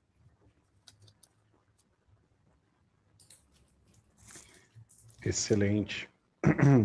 Bom, teve um comentário aqui que foi a Angélica, e é justamente isso. Eu estou fazendo a leitura de diversas perguntas e ela comentou isso. Durante a apresentação, nossas dúvidas já vão sendo sanadas. Que palestra maravilhosa. E é verdade, várias perguntas que eu encontrei aqui já foram respondidas. Mas, então me perdoa se eu estiver fazendo a mesma pergunta. De forma alguma. Vamos lá, deixa eu pegar alguém diferente agora. Ela falou a última, você vai responder mais uma? Não, a última? Pode mandar, pessoal. Beleza. Beleza. Ou o que a gente pode fazer é concatenar para quando for essa próxima aula que a gente vai ter e vir direcionando. Só o que eu queria entender do pessoal é o seguinte: quem vem com uma expectativa de código, a gente faz uma aula um pouco mais separada, e quem vem com uma visão mais de arquitetura, uma outra visão. Por quê? Então, como é que a gente se distribui na Salesforce? A gente tem o Solution, que é a pessoa que define como vai ser implementada a solução, e tem o arquiteto que efetivamente implementa. Eu, na Salesforce, eu duplo esse papel, tá bom? Então, eu faço tanto a solução quanto a arquitetura. Então, eu tenho que ter um conceito super técnico, preciso saber como entregar na plataforma, e preciso ter uma visão de negócio. Do que a gente vai falar, como que vai entender e etc. Por que isso aqui é importante? Porque o Data Cloud, ele depende de um modelo. Se você não entende do negócio, só saber codar, só colocar dentro da plataforma, você vai implementar e ele não escala, o modelo não se sustenta. Então, a gente precisa ter essa visão dupla para a Data Cloud. Estou falando para a Data Cloud, mas acaba sendo um skill para qualquer profissão, para qualquer negócio. Se eu sentar numa mesa, eu vou conversar com um CTO ou um C-Level, como eu vou conversar com um cientista de dados. Eu preciso ter essa comunicação com as duas personas. E aí, para isso, eu entendo do negócio e entendo da tecnologia e transformo isso de uma forma simples para vocês. É por isso que eu não vou chegar aqui e falar para vocês como é que eu fiz a subida de um conector, por que eu conectei num bucket, como é que eu fiz uma view, porque para vocês, nesse momento, não é importante. O importante é que o dado está disponível e, uma vez disponível, conectei na plataforma, estou ativando. Isso aqui é uma forma de solution. Uma forma técnica é eu falar do modelo, efetivamente, da arquitetura, dos conectores, das latências de ingestão, transformação e ativação de dados. Então, são 2 papéis. Isso é na Salesforce como um todo. E, então, o solution e o technical. Eu duplo esse papel, eu vou falar com vocês dos 2 papéis, com a visão dos 2, mas saibam que na Salesforce, no ecossistema, a gente tem esses 2 papéis também. Bem, Ricardo, você quer comentar? Não, eu só ia perguntar se era para ser mais uma ou já acabou. Eu queria só ter uma palavrinha para falar para o pessoal. Claro, claro. Como eu comentei no começo, eu não era do ecossistema, eu não conhecia Salesforce. Cheguei na Salesforce crua, então falar que é possível o pessoal trabalhar na Salesforce, acho que é isso, tá? Eu comecei do zero, né? Eu não conhecia nada do ecossistema, não conhecia nada das plataformas, eu aprendi na Salesforce. Estou há 4 anos lá e quero dizer que eu ouvi isso recentemente e eu quero trazer para vocês, né? Então, um faixa branca de esporte significa que ele teve coragem de iniciar, que é o cenário de vocês. Estou muito feliz e contente que vocês tiveram a coragem de iniciar, de fazer essa migração, de aprender. E eu fico muito feliz de fazer parte desse processo com vocês. Então, eu agradeço imensamente ao Guilherme, ao Gabriel, por me aceitarem, por me receberem aqui. E estou muito feliz dessa noite e desejo que todos vocês tenham muito sucesso e que encontrem esse caminho como eu encontrei dentro da Salesforce, viu? Muito bom. Muito obrigado, Cíntia. Mas, eu acho que dá para fazer o sorteio agora, porque tem gente que não vai participar do BALF, né? Porque tem um monte de gente que não foi selecionado. Infelizmente, a gente não pôde selecionar os quase 600 candidatos. Então, eu selecionei aqui. Tivemos mais de 70 perguntas, só para você ter noção. Então, foram ao todo 18 pessoas que perguntaram. Eu vou compartilhar minha tela, eu vou colar os nomes no sorteador, tá? Como é improviso, vou compartilhar aqui, só um segundo, vamos ver se dá certo, né? Compartilhar a tela.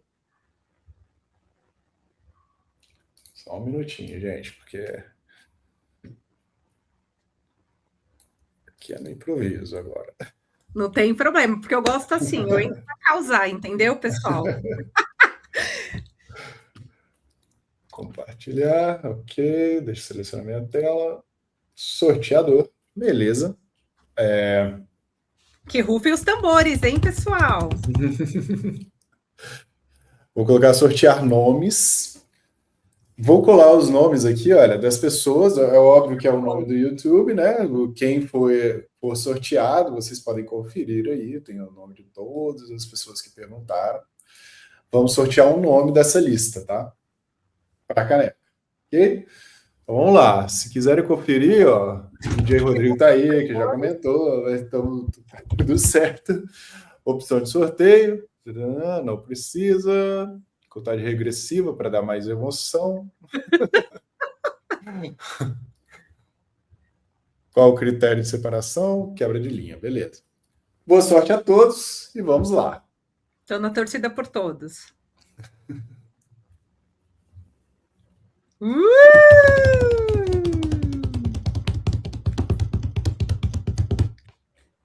Fernanda XB7. Quem é a Fernanda?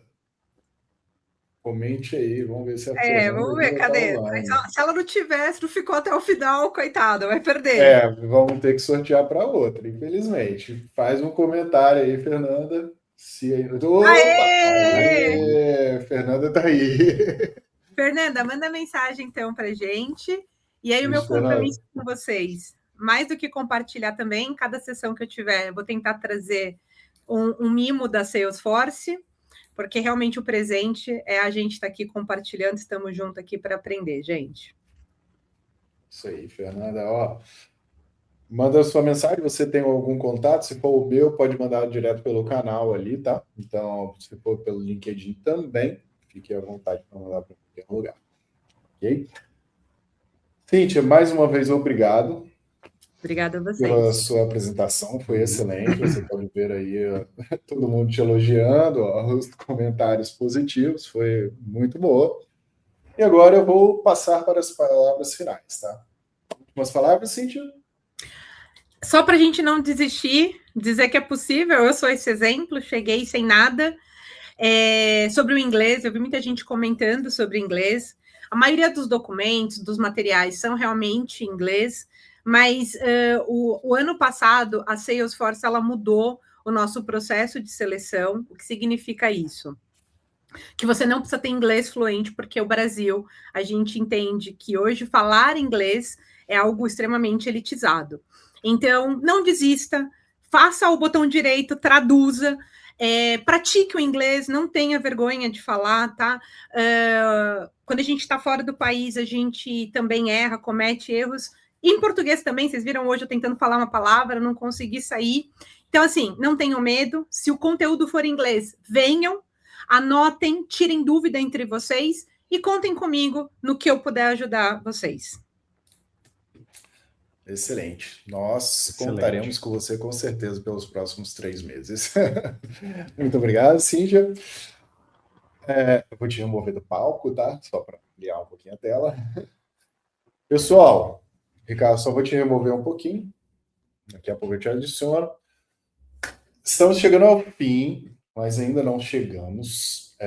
Quem não é combatente do BALF 360, nós teremos alguns compartilhamentos no canal do YouTube, na Trailblazer Community, em várias outras frontes aí, principalmente pelo LinkedIn, dos conteúdos que a gente vai ministrar no BALF, né? O BALF, para quem não conhece, estou falando em português agora, já que a gente partiu para o português depois. BALF, para quem não conhece, é um programa de evolução da carreira. A gente criou uma narrativa do BALF que ela é contra o OTUS, né? o OTW, o OTUS que domina a área zona OTW, que é a zona Open to Work, ou seja, a gente vai se desenvolver durante esses 3, 4 meses, 5 meses, vai depender, né, da evolução da turma, para nos diferenciarmos. A gente se diferenciar, melhor dizendo. Então, a gente vai aprender técnicas que a gente não tem domínio 100%, mas a gente vai aprender algumas técnicas que fazem diferença, integrando todas essas Power Stones, que a gente chama, pegando um pouco do gancho dos Avengers, já que no passado o BALF era mais tratativa de hangar, que o próprio Leandro falou, né? nós temos 12 monitores, incluindo eu, 12 monitores durante todo este percurso. Estou falando isso porque não será a última turma, a gente já preparou uma plataforma completa de gerenciamento do BALF, e essa plataforma, vocês, quem já está nela, essa plataforma tem uma personalização muito avançada de conteúdo. E esse conteúdo vai ser disponibilizado durante esse tempo para quem está participando desta edição do BALF, né? Então fique atento principalmente no portal, e para quem não está ainda, nós teremos os recrutas reservas, que estão em reserva ainda, a partir das próximas 2 aulas. Ou seja, a próxima aula, a próxima missão, que a gente está chamando de missão operacional, será no dia 19. Então, a partir dessa missão, quem não comparecer vai ser eliminado, e a gente vai acionar imediatamente a lista de espera. Nós temos mais de 400 pessoas em lista de espera, e a gente está chamando diariamente, várias pessoas estão conseguindo emprego, têm um emprego no horário, então a gente está acionando essa lista de espera diariamente. Fique atento aos seus e-mails para os inscritos, tá? Pela caixa de spam, principalmente. E agora, eu vou compartilhar um pouquinho da tela para vocês terem uma noção, para quem não está na operação, para terem uma noção do que é o nosso painel de combate, tá? Para vocês sentirem ainda mais ativa para entrar na próxima, e para dar uma explicação breve para os combatentes que aqui estão presentes depois de 2 horas, 3 horas de apresentação, beleza? Então, em um pouquinho de tempo, para quem não tiver aqui, a gente vai gravar e deixar essa gravação disponibilizada, mas para que todos tenham a possibilidade de ver e degustar a nossa frente de comando aqui. Vou compartilhar agora. Para quem não tem, este é o nosso painel do combatente. Obviamente que eu sou o Otus, para quem não sabe, claro que eu não sou o Otus, mas o nome fictício Otus está aqui na minha tela. Este é o painel do combatente, todos os combatentes têm esse painel.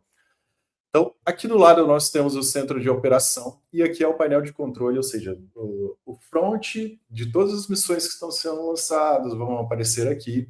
Aqui estão as comemorações da turma, ou seja, quem está conquistando alguma coisa a partir do momento que chegou aqui no BALF 360. Então, todas as comemorações a gente está colocando para depois enviar para o Trailblazer Community Manager, para a gente fazer uma comemoração ainda maior da evolução da turma. Então, para você combatente, preste atenção, compartilhe sua evolução, mesmo que não seja pública, para a gente ver o seu avanço e compartilhar esses números no futuro. Então, tudo aqui está sendo compartilhado, a evolução de cada um, além, óbvio, das gamificações que temos hoje. Temos diversos tipos de gamificações. A primeira delas é o nível do combatente, ou seja, conquista. Cada um vai evoluindo durante o percurso aqui no BALF 360. Então, a gente tem o soldado, depois passa para atirador. Eu, nesse caso aqui, estou como soldado, depois eu vou ser o cabo. E aqui, olha, a próxima conquista, na verdade, são os pontos que você vai acumulando, e esses pontos vai te diferenciando e ganhando badges. Ou seja, os badges, como a gente tem no Trailhead, a gente tem umas gamificações aqui, a gente tentou unir todos os melhores... as melhores gamificações hoje em plataformas como Duolingo, Trailhead, etc. E colocamos dentro do BALF, né? Então temos os pontos, cada lição tem o seu ponto determinado. As lições, a partir de 19, serão obrigatórias, ou seja, quem não fizer alguma missão vai perder os pontos, e para cada missão, por exemplo, de quiz, perguntas, missão para responder, tem que ter um mínimo para ser alcançado, 80%, 70%, e esse mínimo, se não for alcançado, óbvio, vai ser repetida o questionário, ou a pessoa já vai ter uma pontuação negativa. Tá bom? Para isso serve para a gente monitorar, para quem está utilizando IA ou não, enfim, para monitoramento do avanço das pessoas. e isso justifica o porquê temos 12 monitores. Cada monitor vai pegar 10 combatentes e verificar a evolução de cada um. Por isso que aqui do lado vocês têm também o esquadrão, que a gente vai formar esquadrão, e o líder do esquadrão, o arquiteto da frente do esquadrão, vai ser um dos nossos monitores voluntários, né? Bem, além disso, vocês podem ver aqui a sequência em dias de atividade, ou seja, entrou no portal, já conta como atividade. Aqui a sequência em dias é para as missões. A gente vai ter missão quase que diariamente. Então a sequência vai evoluindo a partir do momento que a gente lançar as missões no portal. Já tivemos mais de 7 missões, né? Então já contabilizamos algumas missões aqui no nível de atividade, vocês podem ver, temos 87 pontos nas últimas 12 semanas que estão ativas no portal. Além disso, nós temos o nosso mundo aqui do Otus, que está conquistado pelo Otus, né? Então, por enquanto, a gente não tem os combatentes, eu tinha colocado os combatentes, mas eu desativei momentaneamente para a gente ter uma visão depois da evolução de cada um. Está conquistado pelo Otus, e a partir de agora a gente vai começar a popular esse mapa com fontes reais de dados dos combatentes e sua evolução na plataforma, e vai conquistando os espaços ali que são os estados e países, né? Temos os módulos. Isso daqui é só um sneak peek, né, para vocês visualizarem. Temos várias missões, não vou passar por cada uma delas. A agenda, próxima missão vai ser dia 19. Os materiais críticos que a gente vai lançando de leitura. A gente não vai gravar as aulas aqui dentro, porque a gente quer a participação ao vivo, tá? Então todos vão participar ao vivo. A preparação, para quem ainda não começou, para quem entrou hoje, temos aqui 6 passos de preparatórios para vocês iniciarem algumas missões básicas. As Power Stones, que a gente só lançou do Flow até hoje. A jornada tem tudo que está sendo lançado, ou seja, você vai acessar a missão 1, missão 2, missão 3 e assim por diante aqui dentro da jornada. Em cada jornada a gente tem as missões, os testes de frente, as missões de batalha e os materiais críticos.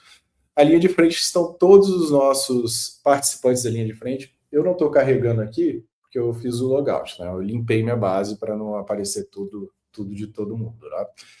A liga semanal, outra gamificação. Toda semana gera, como se fosse o Duolingo, zero os stakes e somam os pontos, e cada 3 primeiros colocados vão evoluindo para uma nova etapa, né? Aqui, nesse caso, as 3 primeiras pontuações vai passar para o prata, né? A liga atual é o bronze. A gente vai zerar e começar a partir do dia 19, somando todos os pontos, tá? Porque todo mundo vai estar igual até o dia 19. Para quem não respondeu até hoje, né, a gente tem missões que vencem dia 15, e aí todo mundo tem que estar igual até o dia 15. Então, operações especiais são as operações que a gente lança. O esquadrão, como eu falei, a gente vai criar os esquadrões para monitoramento dos arquitetos. Os arquitetos de frente somos nós aqui, olha, Guilherme, Luciano, Jonathan Silva, Jonathan Viana, Leandro Camargo, Ricardo, Marjorie, Eulíseles, Lucas, Thiago Brito, Cíntia e o Léo Lima. A foto dele quebrou, infelizmente. As conquistas propriamente dita, perfil do combatente, que se a gente preenche o perfil vai aparecendo, todos os badges que a gente vai conquistando, né, todas as conquistas e todas as informações do usuário está aqui, além do card que ele pode copiar e colar no LinkedIn para compartilhar sua evolução no próprio BALF. O BALF no futuro vai estar linkado com outra plataforma que a gente vai lançar em breve, e essa plataforma vai estar acessível para os sponsors a princípio, se vocês permitirem, combatentes, para que eles possam captar vocês e captar um recurso humano, que é o recurso e avaliar através dos seus skills, né, que foram conquistados aqui no BALF, e a colocação, tá? Então vai ser tudo transparente para os sponsors. Temos 3 sponsors, eles terão acesso a vocês, se vocês permitirem, para contato e currículo e evolução no BALF, tá? E, óbvio, todo o BALF aqui, o manual de operação. Temos todo o nosso manual aqui dentro para vocês acompanharem o passo a passo. Tipos de missão, os pontos, patentes, milestones, conquistas, liga semanal, sequência de strike shield, conquista de carreira, que são os recordes pessoais, operações especiais, que são os quizzes, né? O esquadrão, perfil público e em risco. Como eu disse, o mais importante é não entrar em risco, pois quem entra em risco pode ser eliminado da plataforma. Por quê? A gente teve mais de 500 inscritos. Desses 500 inscritos, a gente teve que eliminar um monte de gente que estava open to work, inclusive. Então, a gente deu preferência a 110 pessoas que já tinham conhecimento em Salesforce, todos aqui têm um pouquinho de conhecimento, a gente tentou selecionar isso, e essas pessoas têm que evoluir com a gente, têm que demonstrar interesse. Então, para quem não demonstra interesse, infelizmente, teremos que eliminar e para assumir um outro que esteja disponível. Beleza? E eu queria dar um panorama geral aqui de como funciona o BALF, para quem está dentro desse programa conosco, né? A gente está com uma narrativa muito forte. Essa